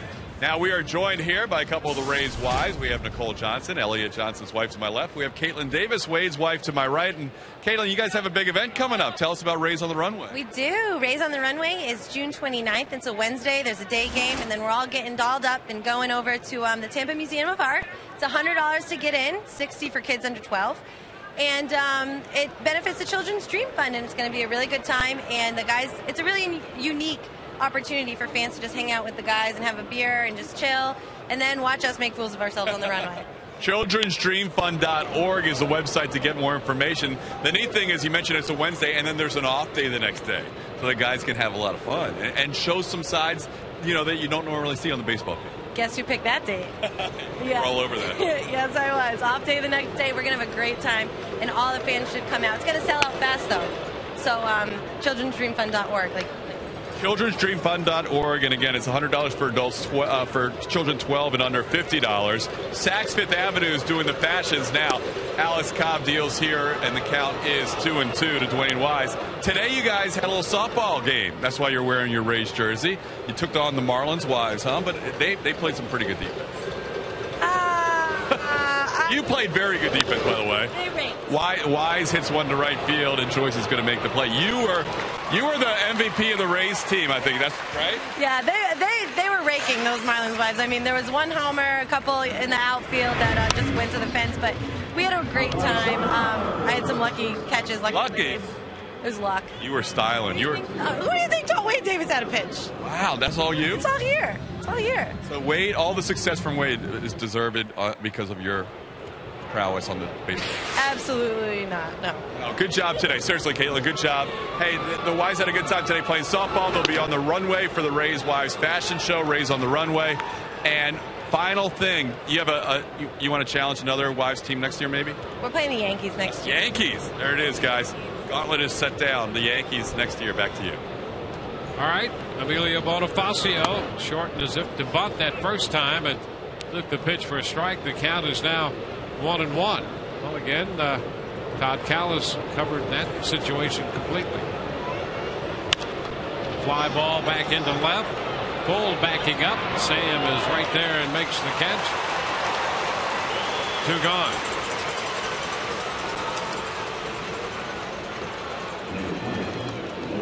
Logan Morrison will be the hitter.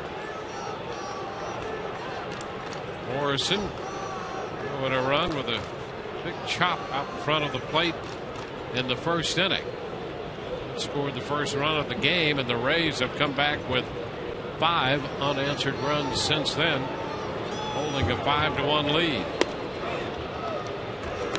Breaking ball in there. Alex Cobb has been very good again tonight. Well, he's got it all working. You saw the curveball right there. The changeup's been good. The fastball to both sides. 0-2. You can see he is pitching with a tremendous amount of confidence. Really attacking that strike zone. Getting a lot of quick outs. 2 outs here in the 6th. He had a stretch earlier tonight when he retired 10 in a row. 1 ball, 2 strikes. Gave up the double to Gabby Sanchez in the first, and then a single to Ramirez to open the 5th. In between, he retired 10 straight. This one is down 2-2. Yeah, you can see that reaction there by Alex Cobb. Can empathize. He knows he had him set up for the changeup. He just didn't execute the pitch. He didn't get out in front on it. Too early on that release point. That ball stayed off the plate the whole way. 2-2. Ground ball, big hop, and look at the reaction by Kochman. The toss to Cobb. Kochman had to make a last-second adjustment when it took that big hop, and he made a fine play with Cobb off the mound to cover. We go to the bottom half of the 6th, and it's 5-1. That looks like fun.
with exclusive on-field seating in the Papa John's bullpen box. Available dates are going fast, so act now to make your private group reservation behind the Rays bullpen by calling 888-FAN-RAYS, or you can go online at raysbaseball.com.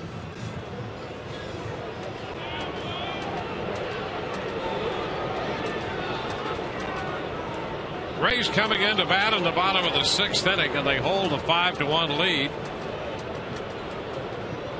Velasco out of there after 5 innings. Brian Sanchez is the new pitcher for the Marlins. First pitch to Jaso is a strike.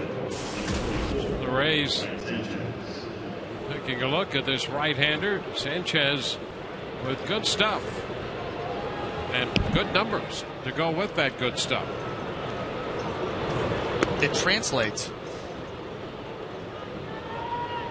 In relief of Nolasco, who worked 5 innings, gave up 8 hits, 5 runs. He made 86 pitches, no strikeouts, and the 1 intentional walk.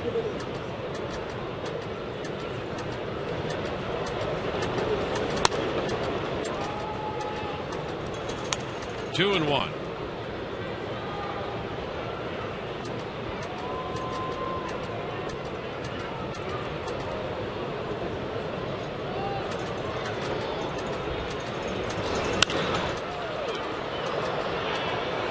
Popper. There is in shallow center from his shortstop spot. 1 away.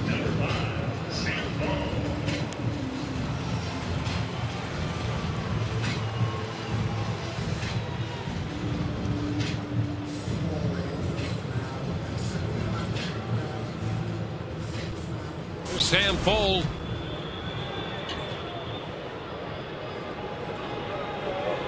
Drove in a run with a base hit and scored a run in the 2nd inning. Rays have scored in 4 of the front 5, batting in the 6th. Sanchez misses upstairs, 1-0.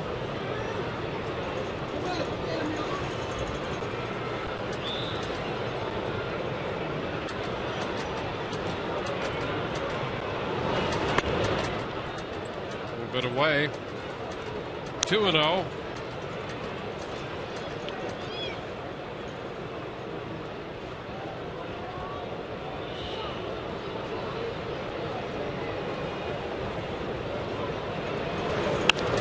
Check swing and a roller, going to be a tough play. Scoop by Ramirez, throw to first. Oh, they got him. That was very close over there at first. Brian Runge calls him out. Sam Fold just missing a base hit right there. Well, I'd like to see how close that was. A little excuse me swing by Sam Fold. He's able to get this by Dobbs. Ramirez up, throws on the run. Boy, he may have been there. This is close. And he, ooh, wow. Tie goes to the runner, right? No such thing as a tie. He's either safe or he's out. Then he was out. Why? Because he called him out. He gets final That's rule. as close as you can get right there and not have a base hit. 1-0 the count to Reed Brignac.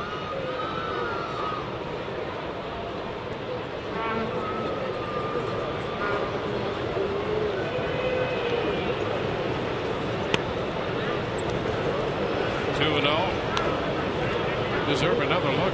Well, how close that was. 2 outs with the bases empty.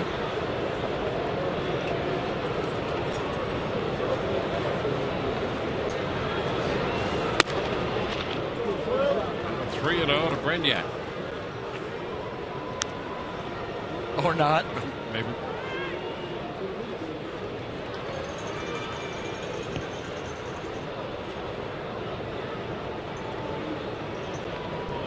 Two gone.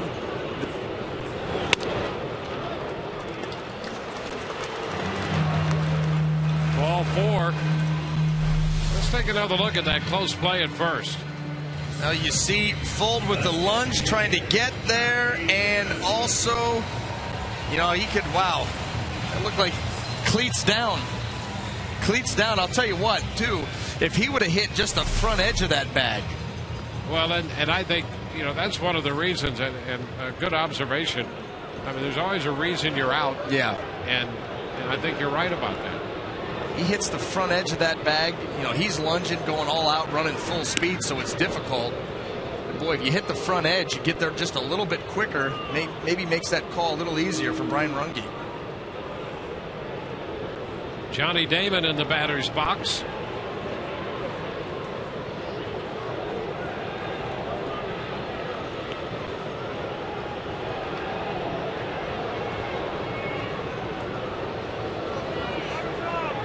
Step back.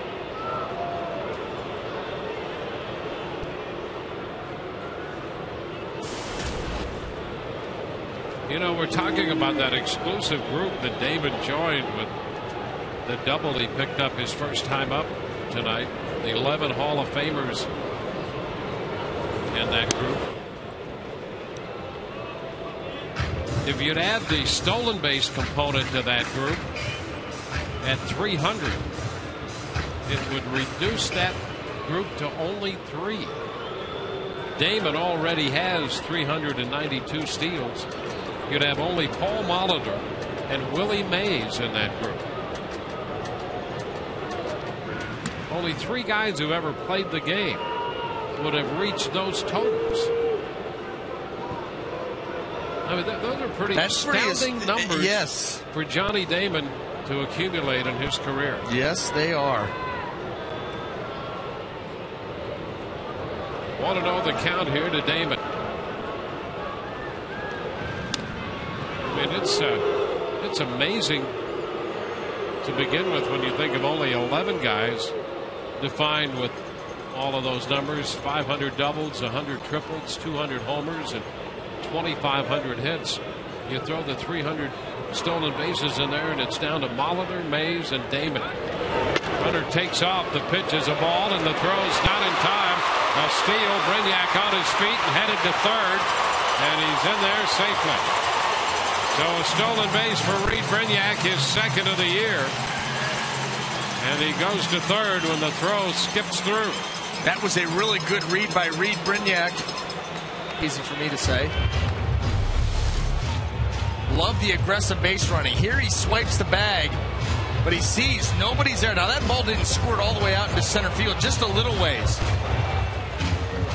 He saw that nobody was out there and aggressively gets up and hustles into third base. Nicely done. And here's the situation there. That was not that bad a throw. No. Buck's probably going to get the error, and that tends to be what happens in that situation.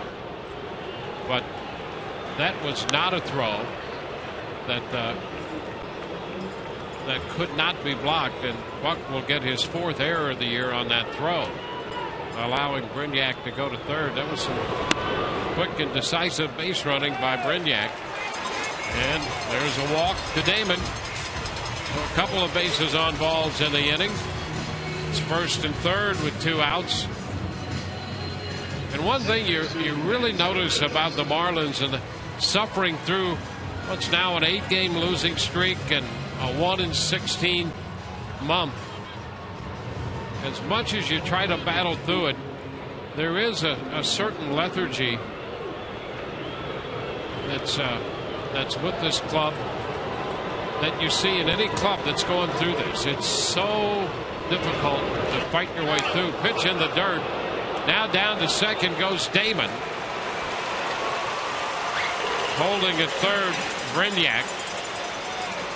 That's a wild pitch, allowing the move up. If you're in a good frame of mind and your team's playing well on any given night when you come out, play a major league game, it's not easy. You see this ball way out in front of the plate. Buck does everything he can, takes it off the throwing shoulder. Nothing he could do. Johnny Damon moves up. But even if you're in a good frame of mind, it's difficult to come out and win a major league ball game. 2 teams are going to go head to head with the best baseball players in the world go at each other. It's not easy. When you start to lose and the free fall starts, and you started the month with an 8-game losing streak, then you win a ball game. Now you're on another 8-game losing streak, and it starts to set in where mentally you're down, and you come and try to win a ball game. It becomes that much harder. And oh, by the way, when you're on a streak like that, the team in the other dugout, They don't want to lose to you. Absolutely not. You say we are not losing this team. They are reeling. You just keep pushing them down that hill, so it makes it even tougher to win. 1-0 the count to Ben Zobrist. 2 men in scoring position, and there's a strike. 1-1.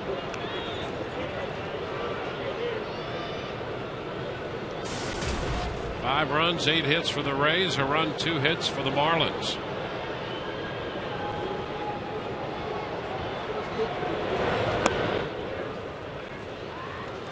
Two and one. Sanchez here in relief.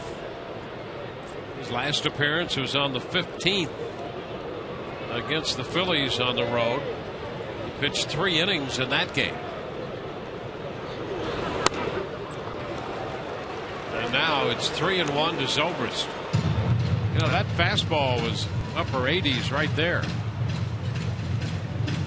Yeah, after 2 quick outs this inning, Brian Sanchez has lost the strike zone.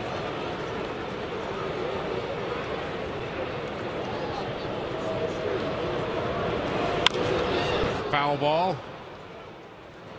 Takes the count to 3-2. How about that breakout? 20 pitches, 15 balls.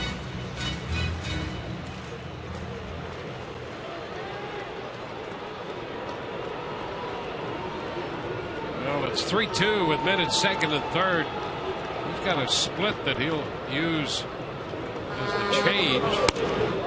He goes with the fastball and he walks Zobrist. So the bases are loaded on 3 walks. Yeah, he just can't, and he's not making the adjustment. Those balls staying off the plate away. The Mosaic Company and the Rays are working together to end hunger through home runs for food. With each Rays home run, Mosaic donates $500 to Feeding America Tampa Bay. So far, $32,500 has been donated.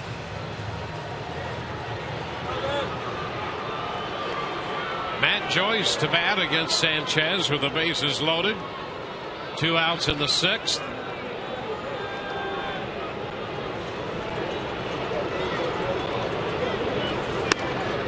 Matt takes a pitch high, same spot. Boy, if you could pull up Fox tracks on the last 3 hitters and see how many fastballs are in that general area off the plate away to the lefty.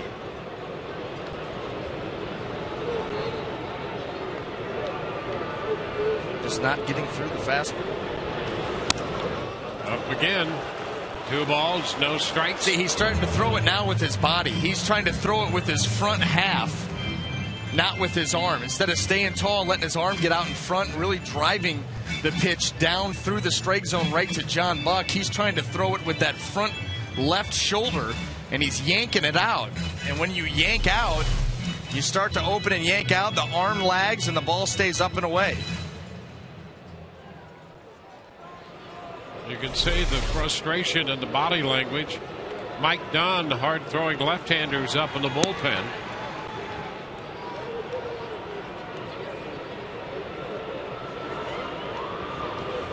And a high foul up the right side. Well, that ball up around the catwalk and then back up into the stands. 2 balls and a strike. That pitch was up, might have been out of the strike zone, but Joyce had his eyes just pop wide open at the general location of that pitch. Well, it was the first one that was over the plate. 2-1. And that's ball 3.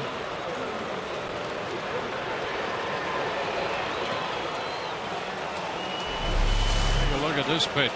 Looked like it was pretty close. Oh, that's a good pitch. It was. Problem is, when you're consistently throwing balls and walking guys like Sanchez has been doing, you will not get that call. And a pop-up.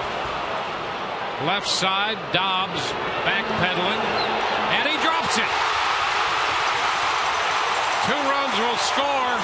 He started to backpedal on that ball and then veered to his left. Renyak and Damon score. Zobrist goes to third. The Rays get 2 more runs to make it 7-1. When it's going bad, it's going bad. Here you finally make a pitch with the bases loaded after walking them loaded. You get the pop-up infield, and he just flat out missed it. Boy, late movement like that's always scary, and then the reach. Almost looked like he was distracted by Zobrist running in front of him. So the Rays now lead 7-1. 5th error of the year charged to Dobbs. And Longoria fouls a fastball back, strike 1.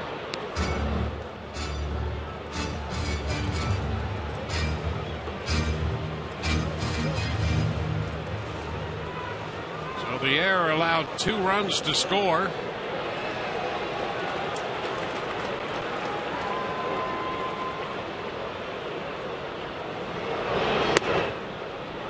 Takes this pitch over, but low. 1 ball, 1 strike.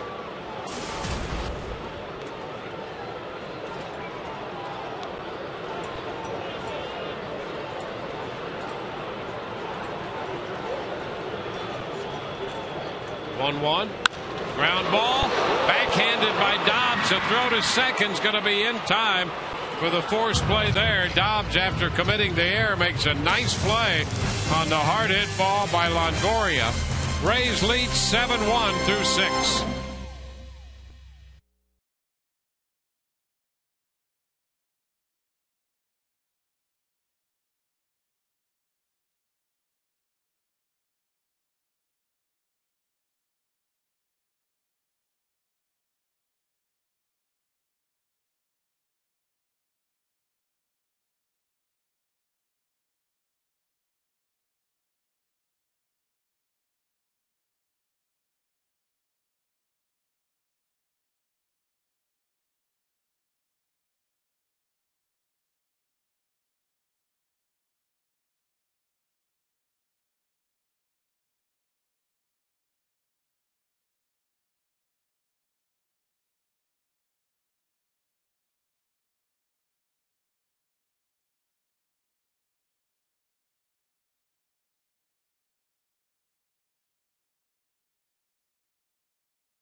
After the first out, leading off the game, he swings at the first pitch.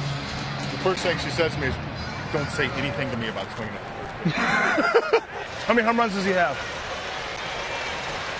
2. 1. Who did he hit his home run off of? Oh my God! You're not supposed to remember that. In Miami, I do. I don't. Are you screaming it loud? There's Omar Infante, who has 1 home run. And David Price well aware that he gave up that home run. In fact, he also gave up a home run to Hanley Ramirez in that game. Yeah, you don't forget many times who gets you.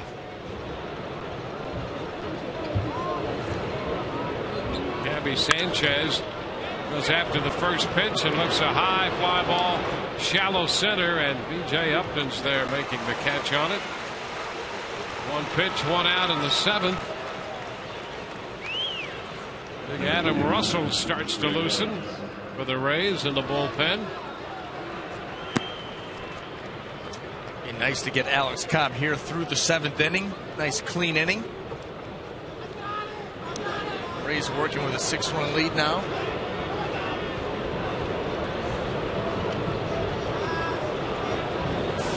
Greg Dobbs in the top of the 8th at Boston. And the Brewers lead the Red Sox 4-2.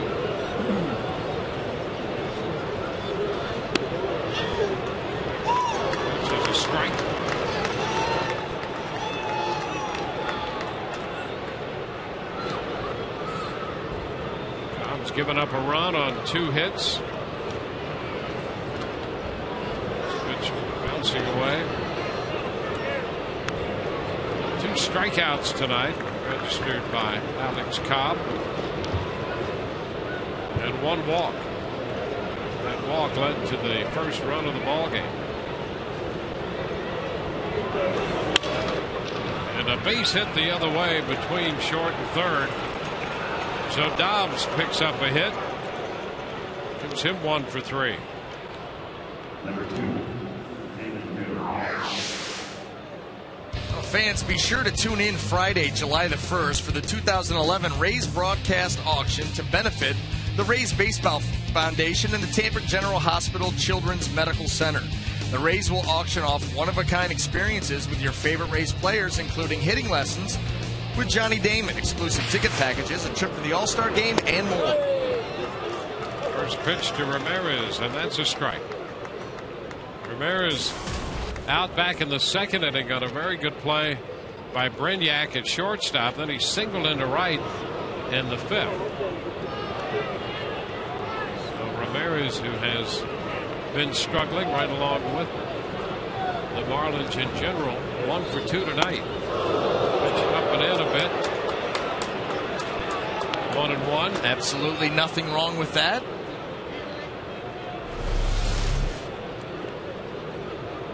Fastball here running in, up and in, and sending a message.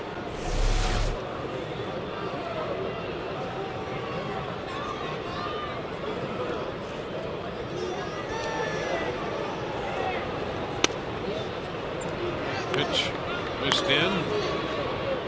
2 balls and a strike. Cobb about to make his 100th pitch of the night.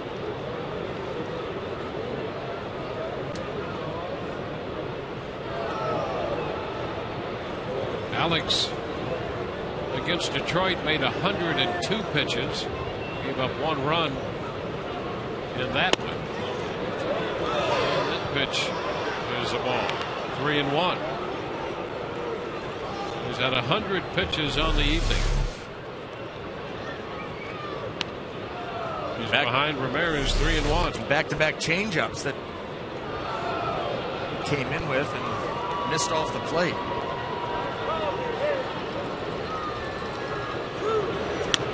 And ball 4 is inside. So he walks him. He'll push Dobbs up to second. Put Florida runners at first and second with 1 out. And Joe Madden appears from the Rays dugout with an eye toward the bullpen, and a good job by Alex Cobb, the young man out of Vero Beach. Call to the bullpen brought to you by Metro PCS.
He works 6 1/3, allows 3 hits, 1 run, responsible for 2 men on as he departs. Struck out 2 and walked 2.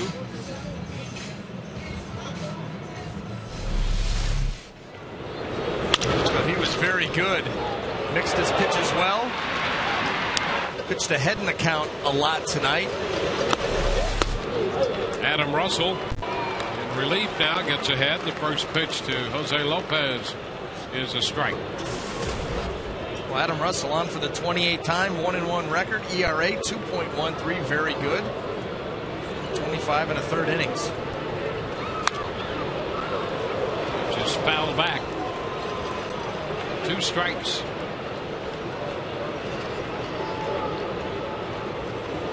Adam Russell pitched an inning and a third in the Boston series on Wednesday. Gave up no hits, no runs.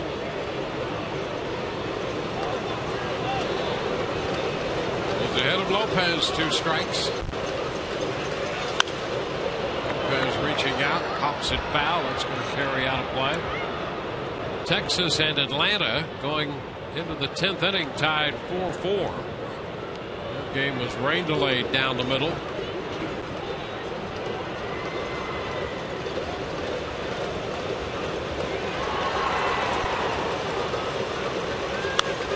Foul ball back. As going after that 0-2 fastball in the mid-90s.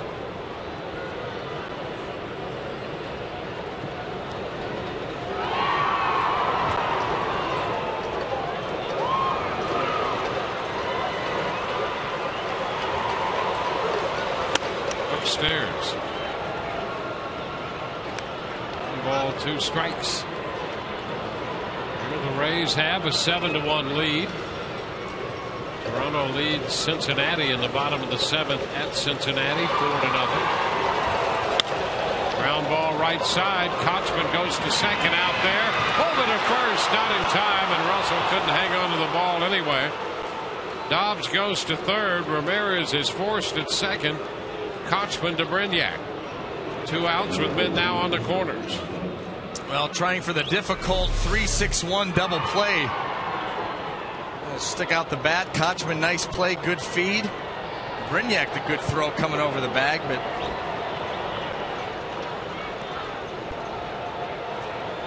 yeah, he would have been safe anyway, but Russell couldn't hold on. Clearly beats it.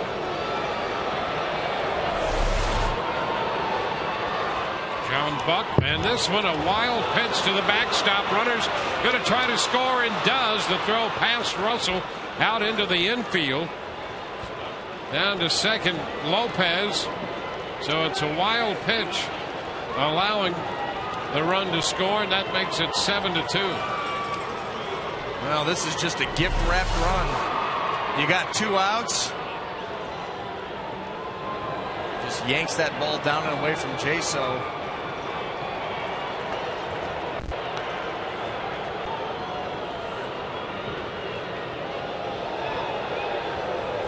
Dobbs in head first. And get stepped on there. You got the pitcher crashing towards home plate. Yeah, that's a big guy. Russell will step on your hand. Absolutely. If you're a hitter or infielder, whatever you're doing, but especially if you're playing first or third the way he does, and hits.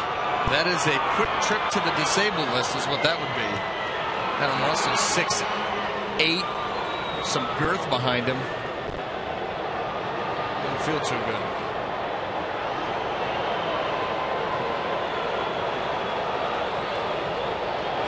Two and 0 count to Buck. Fouls it right back into the screen. 2-1.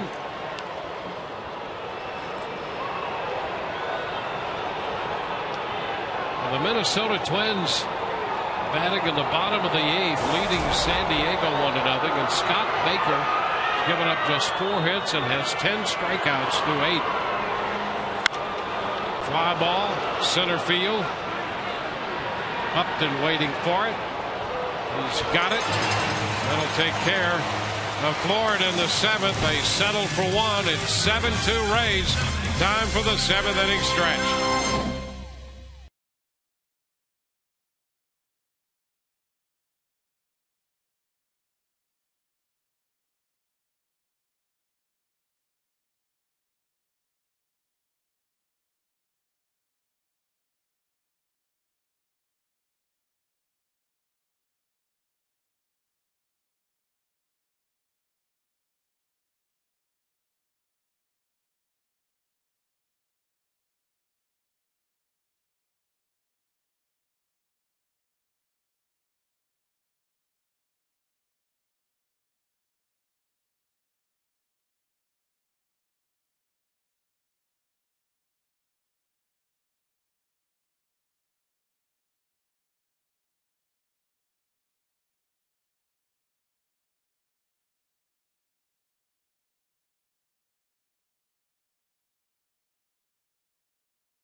23-year-old right-hander Alex Cobb tonight. He gave the Rays 6 1/3.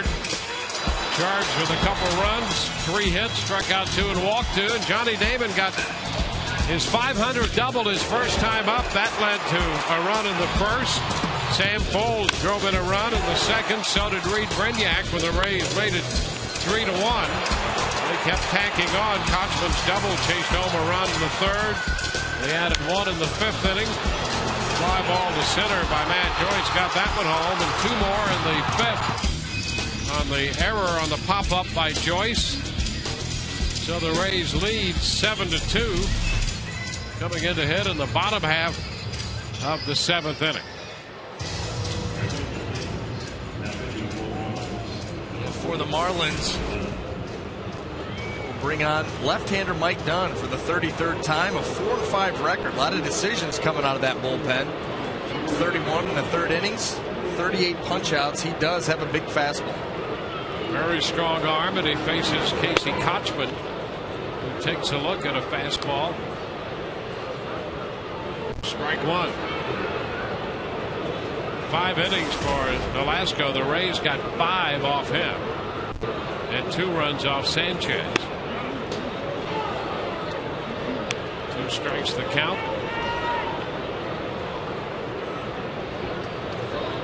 Well, that was a strange inning for Sanchez. He had control problems after getting the first 2 men. Wound up walking the bases loaded. 2 runs scored on the error. So he didn't give up the hit, didn't strike out anybody. He walked 3 and gave up a couple runs. And the 1-2 pitch to Kochman, and he fouls it out of play. Well, this is one of those hitters not afraid to hit with 2 strikes. Casey Kochman does an awfully nice job of putting the ball in play and always giving himself a chance.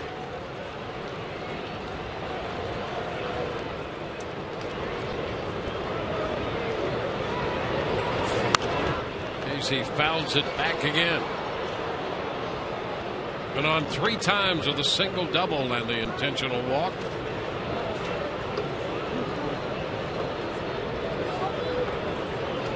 I mean, his last 82 plate appearances, he's only struck out 5 times. Check swing and a foul ball right there. So you know he's destined to punch out right here. You mark it in your book. Yeah, as soon as we talk about it. Yeah. Right.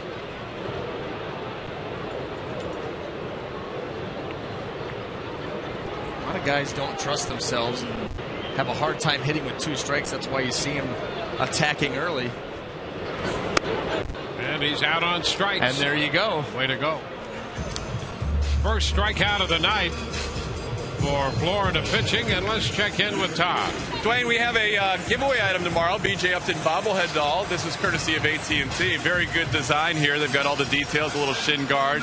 When he steals the base, he got the knee on the dirt there, and the little kickstart there with the stance. And in addition, I have to give this away, even though it's for kids 14 and under. It's Melissa celebrating her bachelorette party. Congratulations. She is an elephant trainer at Busch Gardens. And look, all the girls are here from Tampa and Illinois. Her mom's here from Illinois. It's a big bachelorette party, so congratulations, Melissa. Thank you very much, Todd. She is a big fan of Sun Sports and the Rays, so guys, right back to you. I'll be here for a little bit.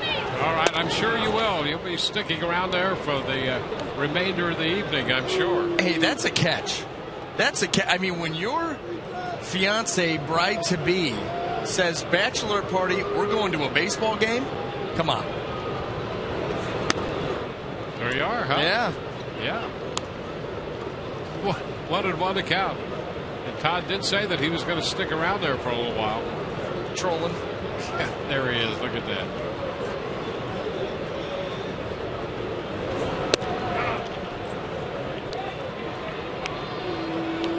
Todd. 1 ball and 2 strikes.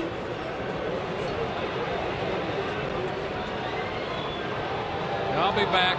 Don't worry. I read his lips. You're right. Let me get the camera off me and give me 5.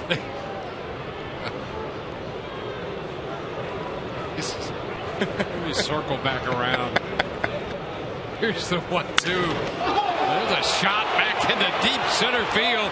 Wise on the run. He caught one earlier on the track, and he catches up to this one. Boy, BJ picked the deepest part of the park, and did he drive it? But Dwayne Wise caught it. And that odd little angle out there in deep center field. He got a fastball, that four-seamer up in the zone. Good solid contact. Wrong part of the field.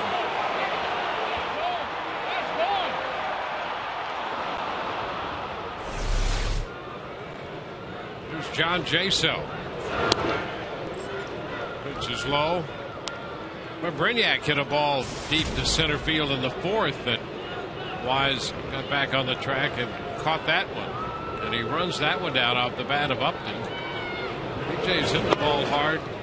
You know, he lined to center in the third, and he hit a hard line drive to left in the fifth inning. And this deep fly ball to center in the seventh. It's a tough 0 for 4 for Upton. 2 balls and a strike to count to Jaso.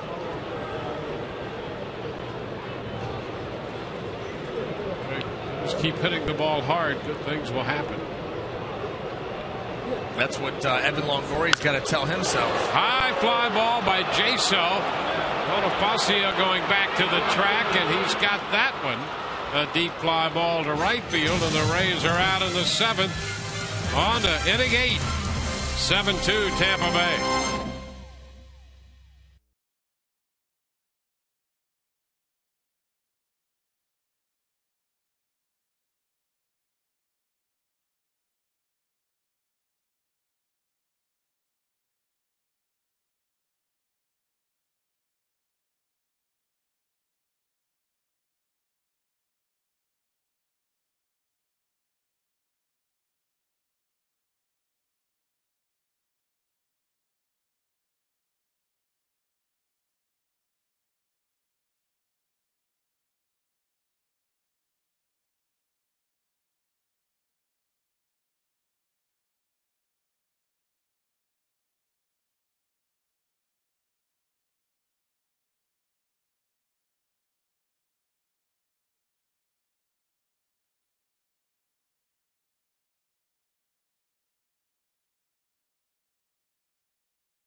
Rays lead the Marlins 7-2. If Rays pitchers strike out 10 batters in a home game, take your ticket stub to any Cane's Furniture store and get a coupon for a free Papa John's pizza. Plus, sign up at Cane's Furniture for a chance to meet one of your favorite Rays players. Cane's, quality so good, it's guaranteed for life. Omar Infante leads off the 8th. 1 ball and no strikes.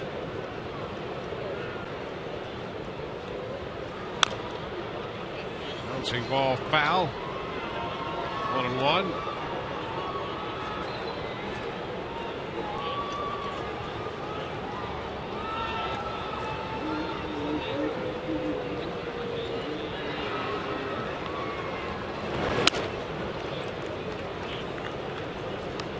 Two and 1. Adam Russell in relief of Alex Cobb. Cobb works 6 in the 3rd. The line drive, that's going to be fair. Back toward the corner. Kicks out to Fold. Infante's on his way to second and arrives with a double.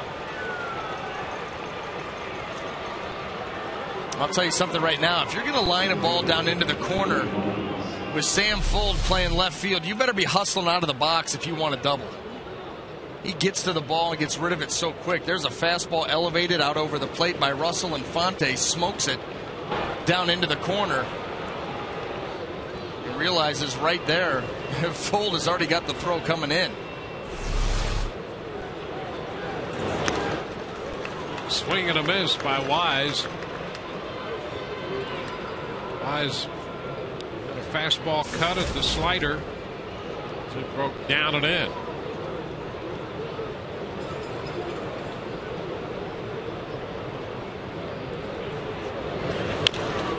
Bouncing ball foul. 0-2.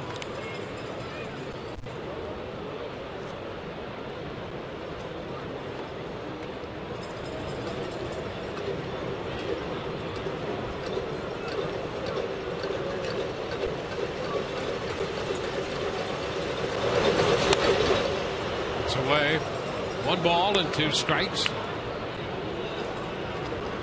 Rays and the Marlins meeting for the 5th time this year. They're 2-2 in their season series.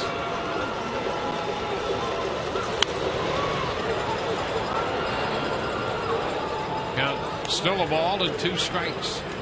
Rays dropped 2 out of 3 to the Marlins over in North Miami.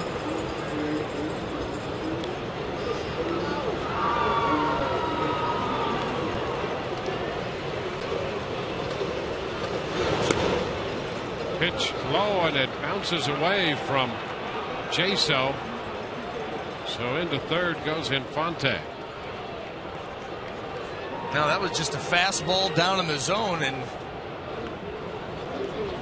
it's the 4th passed ball of the year charged to Jaso. yeah, here it is. Fastball down, just clanked.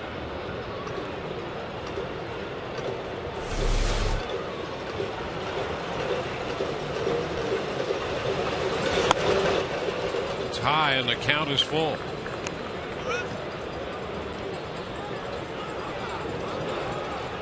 Rays lead by 5.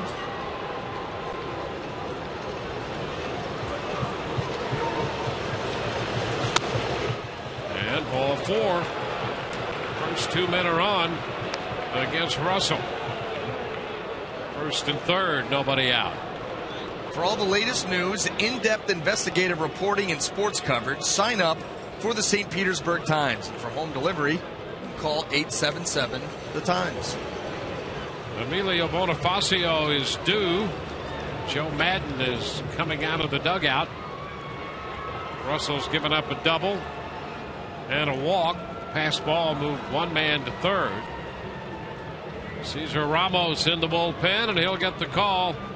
We will be back in a moment.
Buddy's Home Furnishings with lease purchase programs or up to 6 months, same as cash on furniture, TVs, appliances, and more.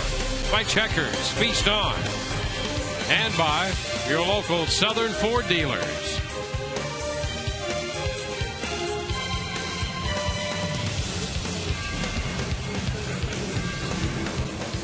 New pitcher, the left-hander. Cesar Ramos takes over for the Rays. Turns Bonifacio around. Will be hitting right-handed with men at first and third and nobody out.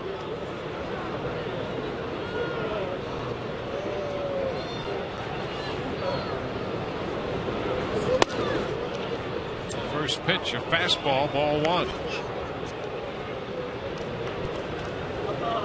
So the Marlins, for the second time in this game, put the leadoff hitter on, but Infante doubled. He's at third. Wise walked.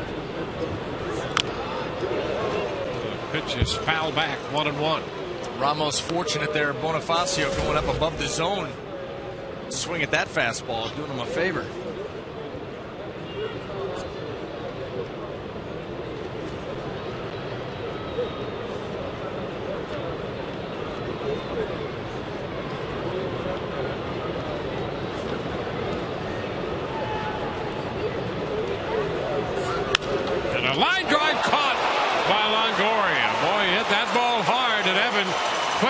Moving to his left, got it in his glove, and managed to hold on for the first out of the inning. Yeah, you got to have quick reaction time, quick hands. Bonifacio does a nice job of following that ball down. Watch him follow this curveball and then smoke it. Boom. What a play.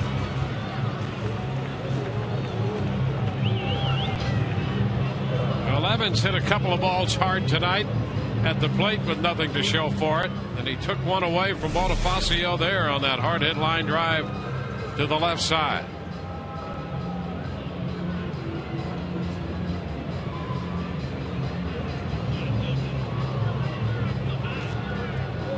Texas defeats Atlanta. That's 5-4, the final in 10 innings. Beltre turned out to drive in the winning run. Here's Logan Morrison.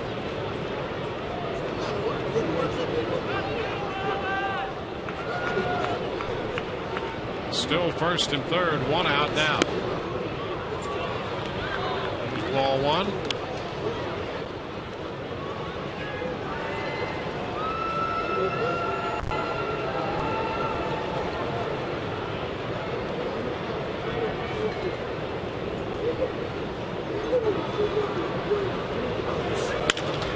Fly ball, center field. Upton will have to go back on this one. He'll make the catch. Tag, Infante is going to score from third. Morrison picks up his second run batted in of this game. Now it's 7-3. Holding at first is Wise. So 2 outs. Gabby Sanchez is due, and the Rays will make another pitching change.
Because pitchers will fall if they just hit flat ground. It'll be bad. No, it'd be bad on our backs. Already. Change up. It's bad for your back already. Pitching is bad. It's harsh.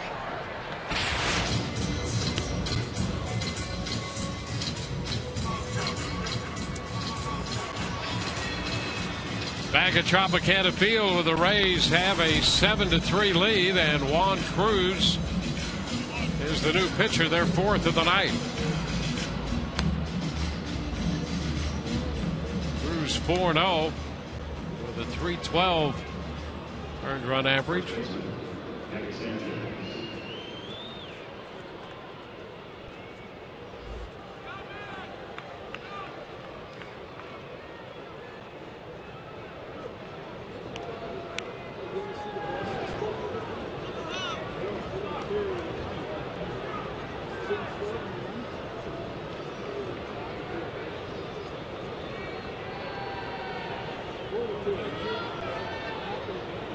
Sanchez doubled in the first. 1 for 3. Strike one. Cutter from Cruz to start him.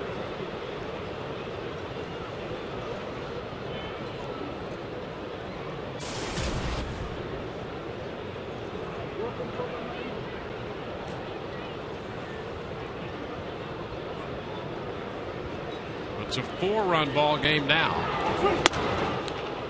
Pitch high. 1-1. 7 runs, 8 hits for the Rays. 3 runs, 4 hits for Florida.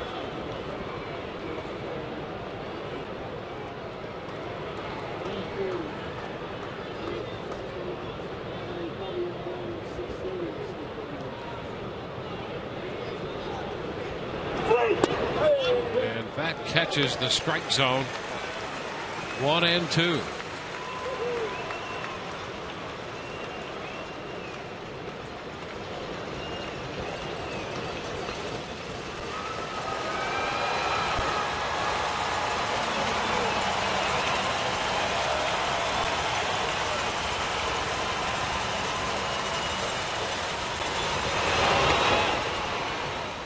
Two balls, 2 strikes. Pitch biting. You know, the previous pitch was a slider. He started inside, working to the middle of the plate at 81 miles an hour, then goes with that cutter. It's got the slider action, especially when it's down in the zone, much like Kyle Farnsworth. A much harder pitch than the regular slider. That one at 90.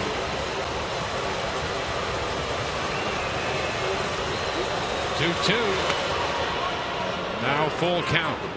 Now you see, that's the cutter, 88 to 90 miles an hour, and it's got that same kind of down action as the slider.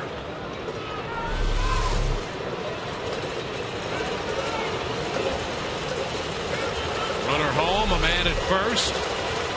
2 outs.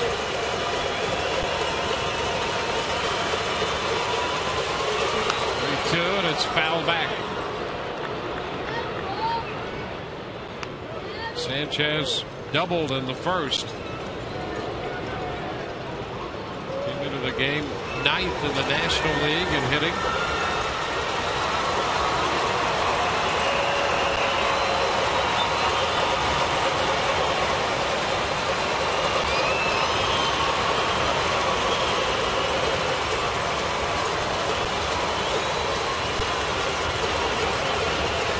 Two again, and he fouls it again. So Sanchez and Cruz head to head here with this full count.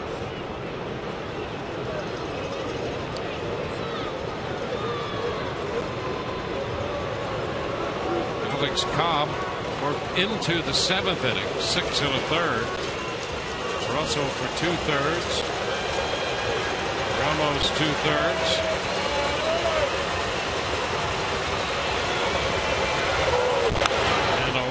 Foul, well foul.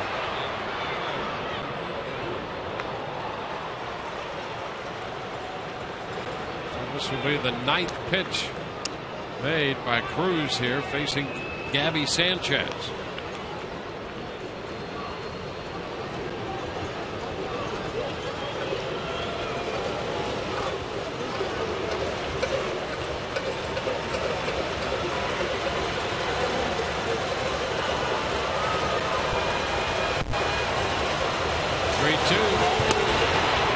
It's low for ball 4. He missed with a fastball down.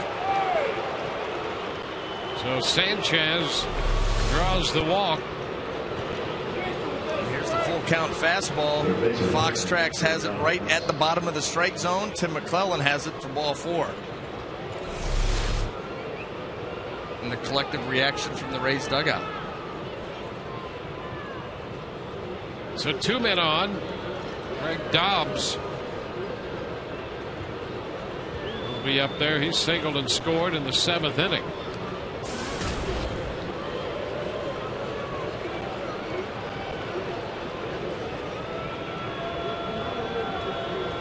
Rays trying to get out of the 8th.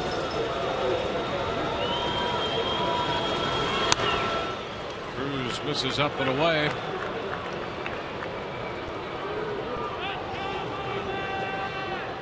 The bullpen the last couple of weeks has been very good. It's been a good month of June. The pitching staff and the bullpen especially. It's going to be a strike, says Tim McClellan. It's 1-1. Well, I'll tell you what you want to do here if you're Juan Cruz is you want to retire Greg Dobbs. You don't want Hanley Ramirez coming to the plate here with an opportunity to tie this ball game up. Lurking in the on-deck circle. Gone far enough. Double, a pass ball, a couple of walks. Sacrifice fly. 2 outs, a run home. Ramirez on deck. And they threw out the anchor to completely ruin the rhythm of this game. And a shot towards center field. Upton on the run. He gets there. B.J. Upton cutting to his left, holds it in. Dobbs is out of there, and the Rays limit the damage to just the 1 run. Bottom of the 8th coming, 7-3 Tampa Bay.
The 8th, the 16 greatest moments in MLB All-Star Game history are going head-to-head to determine which is the most memorable of all time. Go to MLB.com/moments and vote now for your favorite Midsummer Classics, and tune in to the 2011 MLB All-Star Game on Tuesday, July 12th at 8 p.m. Eastern, 5 p.m. Pacific, here on Fox to find out who won. To Sam Fold is inside. A ball and no strikes.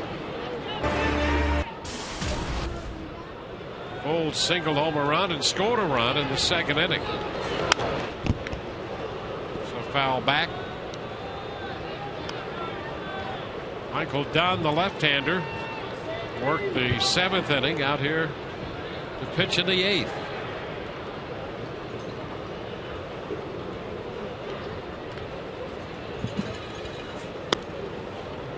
Pitch is low. It's 2-1. 7 runs, 8 hits, and an error charged to the Rays. 3, 4, and 2 for Florida.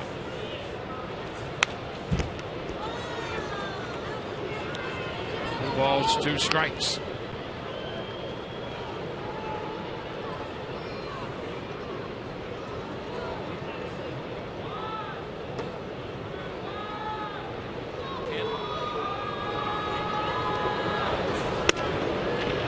Pitch is high. 3-2.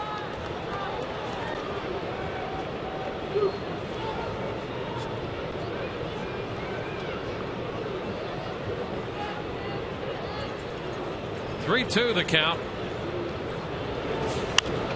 Sam fouls it back. We'll see another pitch.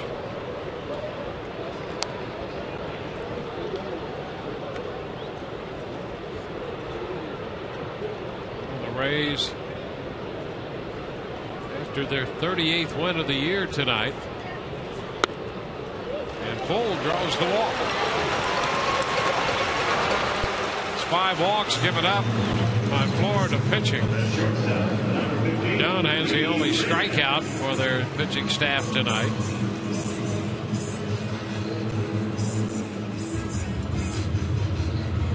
And now it's Reed Brignac.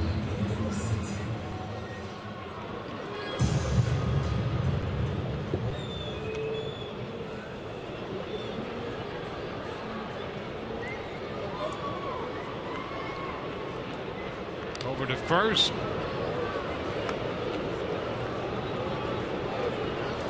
Rays have had base runners in 6 of the 8 innings now.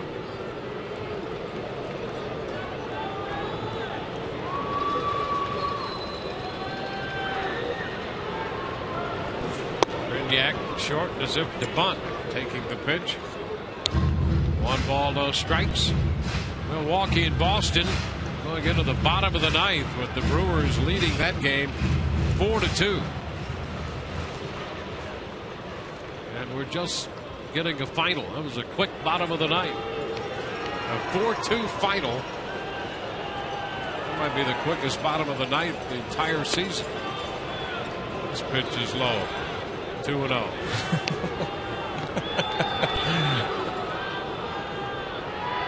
All that scoring done early. Yep. Get it out of the way and then go to work. So the Red Sox drop a game. Yankees have already beaten the Cubs, so they're a game and a half back. The Rays trying to pick up a game.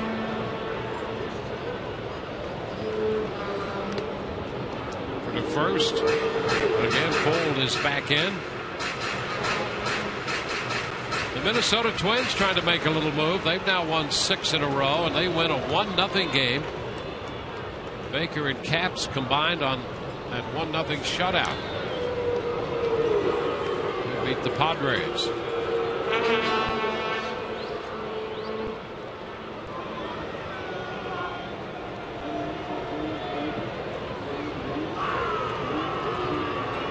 Sam with 14 steals. Brignac takes ball 3. Johnny Damon is on deck.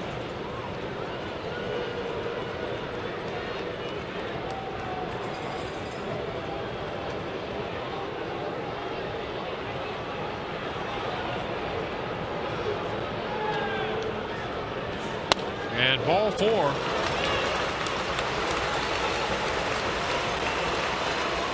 Two men on, 2 walks. Those are Miller Lite. Tastes great this moment as Johnny Damon doubled his first time up to reach 500 in the double department. So he's one of 11 major leaguers of all time to accumulate 500 doubles, 100 triples, 200 home runs, and 2,500 hits. And he's ready to hit again here in the 8th inning as the Marlins pitching coach Randy St. Clair goes to the mound, and they've got a full-scale conference going.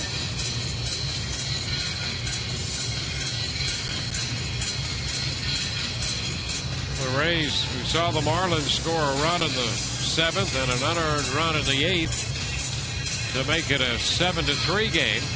Try to build that lead again, headed into the 9th.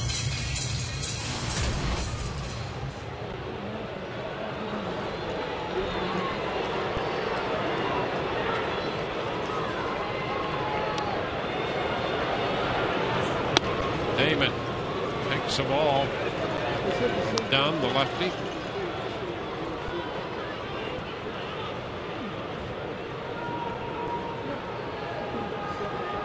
Damon has doubled, singled, and walked, grounded out to second the other time, and he scored every time he's been on. 3 runs scored tonight for Johnny Damon. Swings through the fastball, and it's a ball and a strike. Yeah, get it started early. Done with that explosive fastball.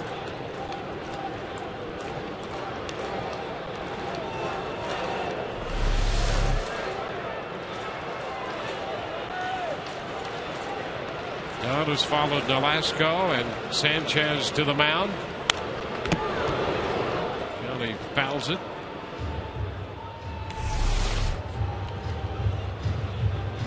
One ball, 2 strikes.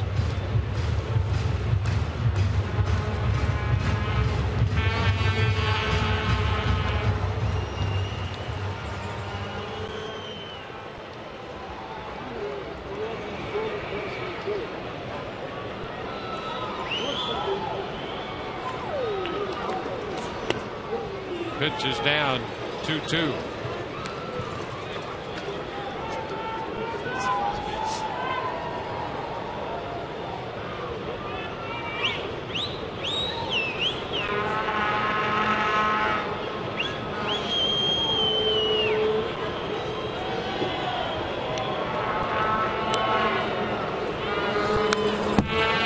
There's a foul ball, and the count is still 2-2.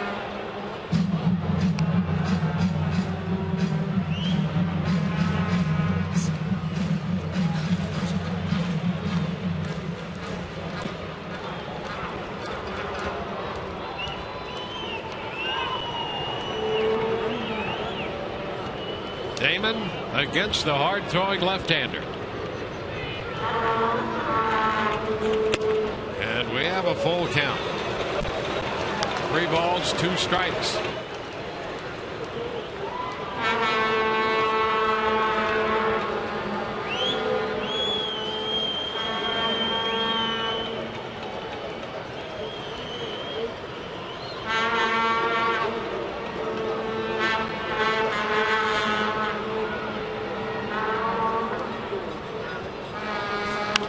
Damon, foul ball out of play, forcing another 3-2 delivery.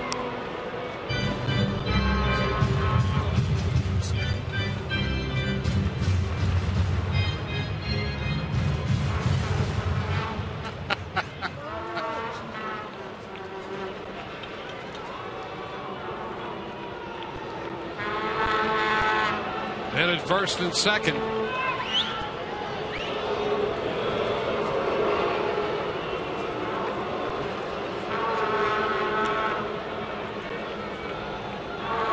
Fold walked on a 3-2 pitch. Brinyak walked on 4 pitches. Now 3-2 again, and there is ball 4. Dunn has walked the bases loaded. They're loaded with nobody out. Ben Zobrist is due. Edwin Rodriguez comes out of the dugout.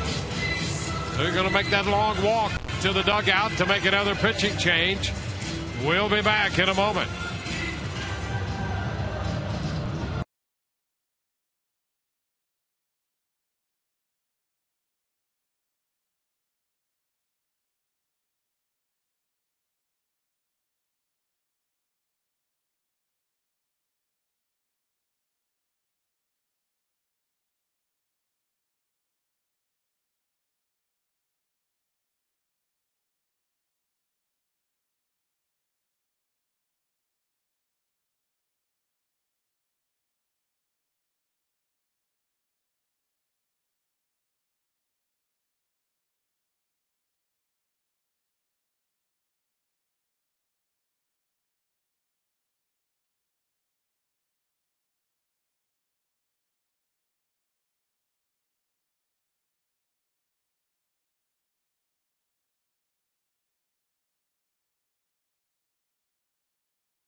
Built. First College World Series game ever, and they boat raced. Don't you want me, baby? Don't you want me? Oh. Absolutely perfect harmony.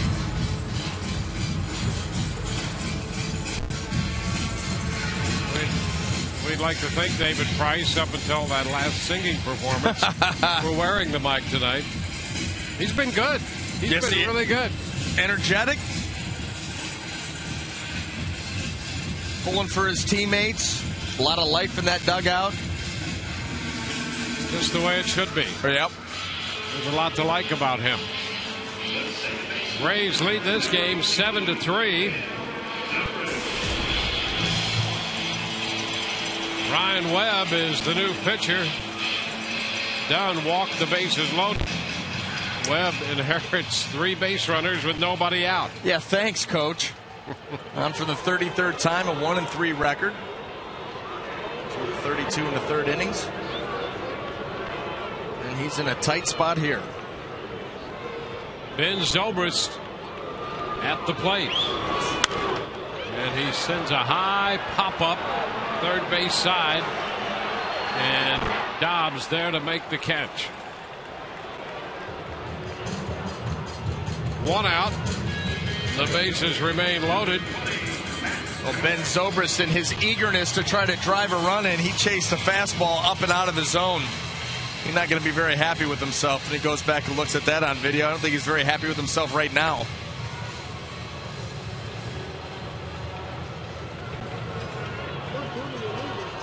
Well, here is Matt Joyce. Well, Matt Joyce has a chance to tie a major league record. He's given in a couple runs with 2 sacrifice flies tonight. And the first pitch is a strike on the inside corner. The major league record for sacrifice flies in a game since they've been tabulating that in 1954 is 3. Wow. It's done 10 times, and the only other active player who's done that is in this game. A little tap foul. And that's Jose Lopez, who is the DH tonight for the Marlins. He did it with Seattle in April of 2008. That is a random stat, and I can't believe it's only 3.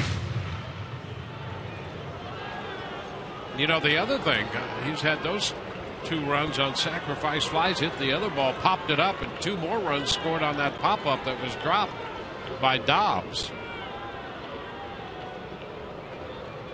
So Joyce has been right in the middle of all the scoring without actually scoring a run himself.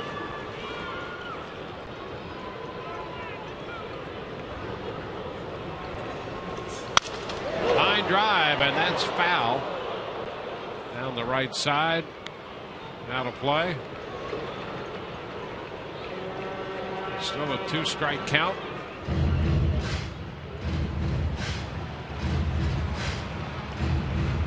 Bases loaded, 1 out.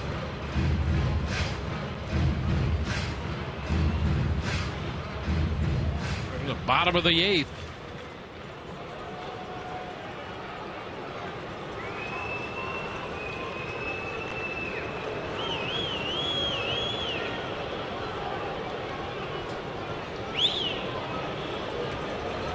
Pitch, and that's low.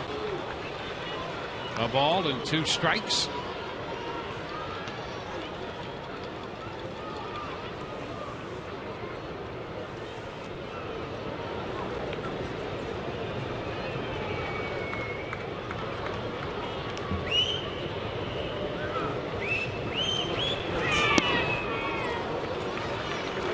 Two and two. Marlins got Webb from San Diego. Ryan's from Clearwater. Had Hank pitched in the big leagues.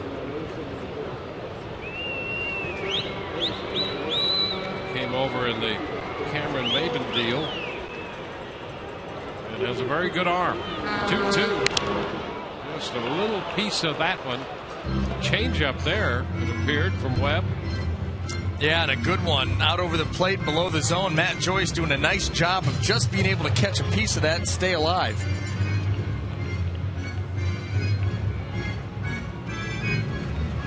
Ryan out of Clearwater Central Catholic High School.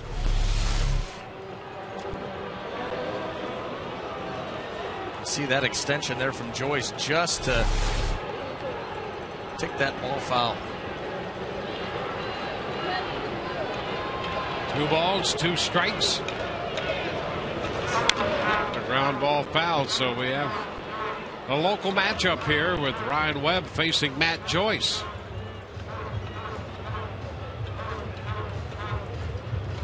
Bases loaded, 1 out.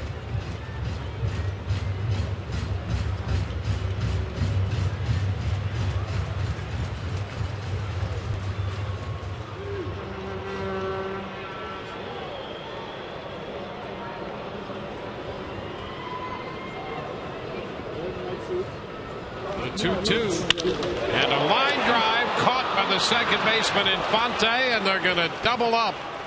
Brignac off second base to retire the side. So the Rays leave 2. We go to the 9th inning. 7-3 Tampa Bay.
Time to remind you about our Auto-A text poll question of the night. Good start today again by Alex Cobb. And our question is, with Jeff Neiman coming back to the rotation on Monday, what should Alex Cobb's role be for now? Should he be a starter, still a reliever, or should he head back to AAA Durham? Text your vote to 78979.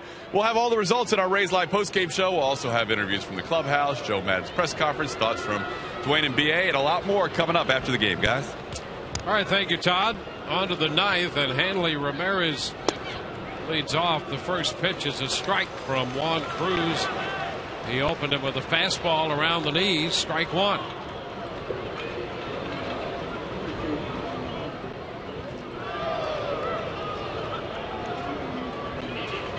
Ramirez has a walk and a single tonight. Retired first time up on a good play by Brignac, ranging to his left at shortstop. 1-1. Hanley Ramirez batting 6th for the first time since August of 2006.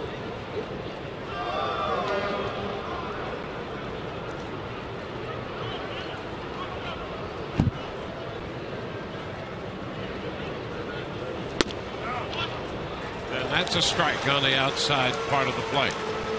Good cut fastball there by Juan Cruz. Catches that outside corner.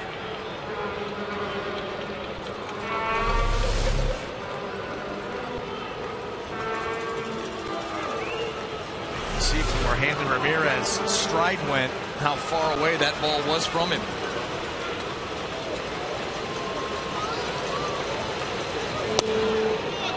Wow. And Cruz thought he had a strike right there. He did. That's ridiculous. That's a fastball right down the middle above the knees. That's not even at the bottom of the strike zone. That is right down the middle. Where do you want it?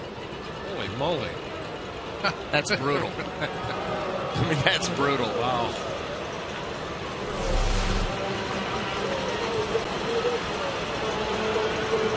Two balls, two strikes. And that's a little bit outside. 3-2.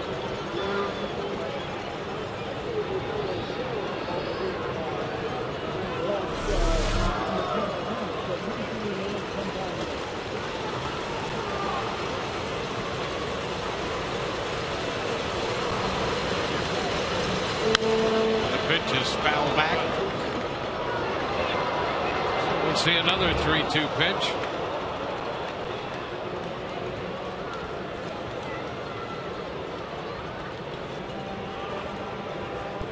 Toronto has beaten Cincinnati tonight. It's a 4-0 final.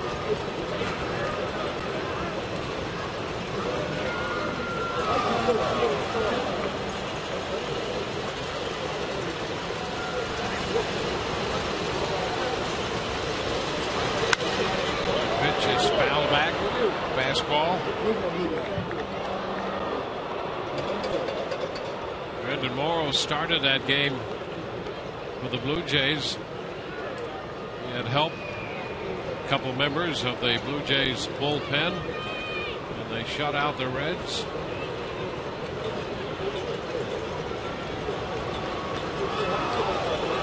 Rays trying to close down the Marlins and pick up this victory. If they could do that, they would pick up a game on Boston. And there is ball 4. Cruz not happy. He's getting a little reaction from Tim McClellan. Cruz thought he had Ramirez struck out. He's upset. McClellan stares out at him. Well, he did miss a pitch right down the middle. Yeah, and that last pitch wasn't that bad. Let's take a look at that. And that's a strike. How many has he got to pepper the strike zone with? So Ramirez got 5 strikes in that bat and walked. That's a shame. Well, Jose Lopez at the plate. The pitch is high, 1 ball and no strikes. He may not get another strike. And I'll tell you, and it should. And you hope that it's not this way, but Cruz can get a little animated out there, and umpires have memories. They don't like that. Well, now you can see the anger starting to take over with the mechanics. Overthrew that fastball, yanked the other pitch. That's what Jim Hickey's doing right now. Just try to calm Juan Cruz down, get him refocused back into the zone.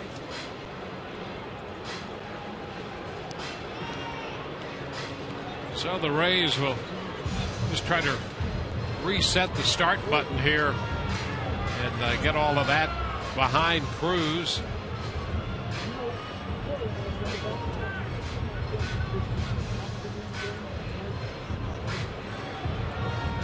Lopez has a 2-0 count.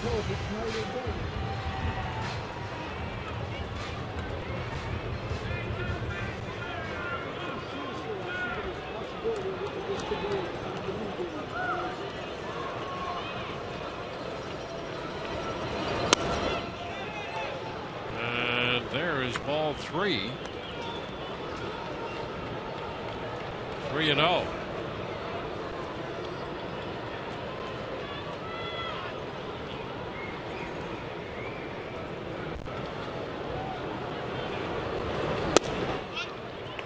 There's a strike. It's 3-1.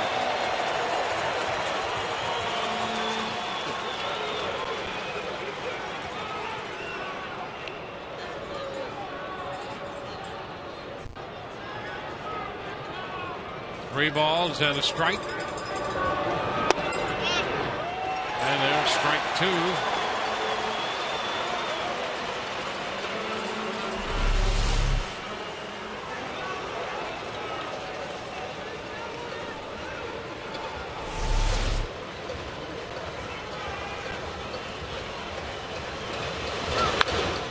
The pitch is popped up. Foul ball. And Longoria is there. 1 away. So John Buck is due, and the Rays have had Peralta in the bullpen, and Joe Madden's going to go to the mound to make the pitching change here. We will be back in a moment.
Farnsworth, who has unofficially become the closer for the Rays. Learn more about his journey to the major leagues. Plus, watch as Farnsworth enjoys a game of paintball with his friends and family. All that and more on Inside the Rays. Kyle Farnsworth, Sunday at 5 p.m. on Sun Sports. John Buck steps in there against Peralta, goes after the first pitch, and lifts a popper. Brignac from shortstop out there, making the catch at short left field. So Peralta gets Buck on the first pitch.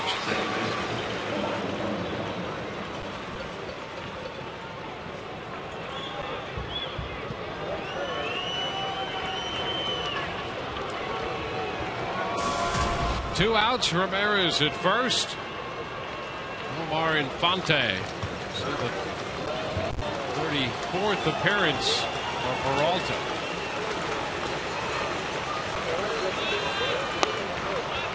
Pitch is a strike. The second base goes Ramirez.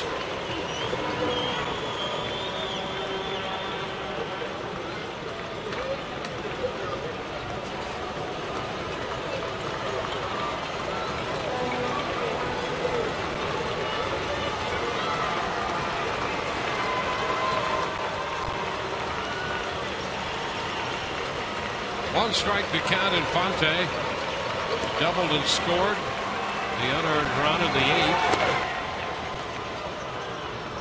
Curveball low and away. Rays and the Marlins have another head-to-head meeting tomorrow afternoon. James Shields will be on the mound for the Rays. Chris Volstad for the Florida Marlins. Ground ball off the glove of Brignac. That's going to score Ramirez. An RBI single for Infante makes it 7-4.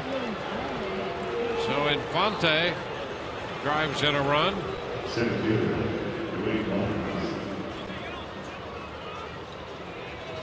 the run will be charged to Cruz. Well, this would have been a tough play for Brignac going deep into the hole. Clips the end of the glove, and that's going to allow Ramirez to come home, plate the Marlins' 4th run.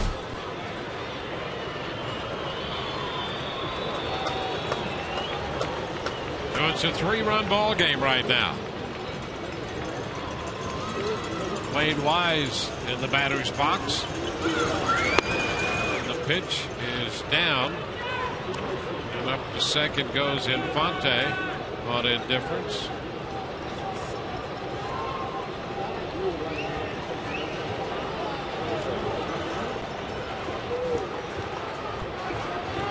Wanted on the count.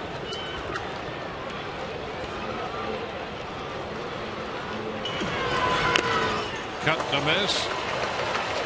It's 1-1.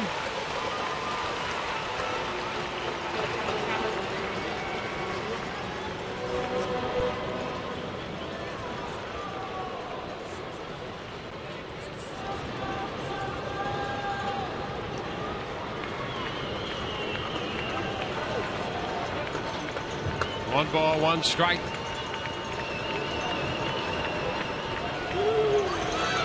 Swing and a miss. 1-2.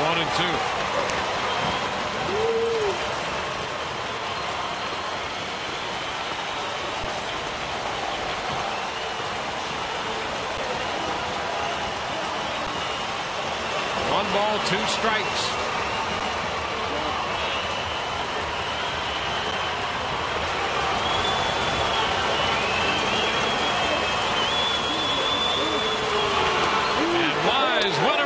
This game is over. Rays win it 7-4. Marlins score a run in the 9th inning. They leave a man. Took 3 hours and 21 minutes to play this game, and the Rays come away with a 7-4 victory. They pick up a game on the Boston Red Sox as a result. See, Wise could not check. He goes around, and the Rays pick up the win. And a look at the American League East standings now. Boston up by a 1.5 on New York, and the Rays back to within 4.5 of Boston. Rays win it by 3, 7-4, and although no home runs were hit in this game, over $578,000 has been raised so far during the home run challenge. Make your pledge by calling 800-798-CURE or go online to pcf.org. The Rays have taken the first 2 games of this series. Right now, let's go to the field and Todd Callis. All right, Dwayne, thank you. Johnny Damon, 2,500 hit club to go along with 100 triples. You had the 200 home runs, and now you get 500 doubles. What does that mean for you? Oh, it means so much, especially to do it in front of our home crowd, do it in front of a bunch of family, friends. It's amazing. Hopefully I can keep climbing up on list and all that stuff, and if I can steal a few more bases, I can knock a bunch of the 11 guys off another list. Yeah, you got a list now with those 10 guys who are all in the Hall of Fame, and there's another list where if you add 300 steals to the mix, it's just you and Paul Molitor and Willie Mays. Pretty nice company. Oh, it's very great company. I respected Paul Molitor so much. I got to play against him, saw him get his 3,000 hits, and I've had a great career, but I want to push it further, and hopefully we can add another championship. You mentioned doing it here at Tropicana Field, and you've had so many great years with different teams, but standing ovation here, not far from home, that had to be pretty special. Oh, it was incredible. I wasn't sure how long that was going to be, but the crowd, they're here to support you, and I thought one tip of the cap was enough, but they made sure that they respected the way that I've played this game over the years, and like I said, it's great to be so close to home and to be able to accomplish so many milestones. On base 4 times tonight. A couple of base hits. You tied Jimmy Fox, a couple of walks. You really seem to like this leadoff spot. Oh, well, I've been doing it for so long. We made a change in New York, why I stopped hitting leadoff, and it benefited us. We ended up winning a World Series, and this was a situation where instead of using 5 different guys, Madden knows that I'm comfortable there, and we can have more of a set lineup. And it seems like we're scoring a few more runs right now. So Zobrist is loving that number 2 spot, and hopefully we can keep swinging the bat. We knew the Boston series wasn't a pretty one, but hopefully we can get our bats going again and keep winning ball games. Final thing, Johnny, I mentioned you tied Jimmy Fox. Next on the list, Teddy Ballgame, Ted Williams. That has to be real special to you. Yeah, that's very special to me. I mean, everybody looks at Ted Williams as being the greatest hitter of all time. I agree, and I mean, he served our country very well, and that's why his hit total was down. But playing in Boston, knowing how big he was there and how big of a career he had, that's going to be a great milestone for me. Congratulations on this milestone. Thanks, Johnny. Thank you. All right, guys. Johnny Damon, 2,500 hits, 500 doubles, 100 triples, 200 home runs, 1 of 11 all-time. Back to you. Yeah, it's a great night for Johnny Damon, and great career and a lot more baseball left for him to play. The Rays are winners tonight, 7-4. We'll be back in a moment.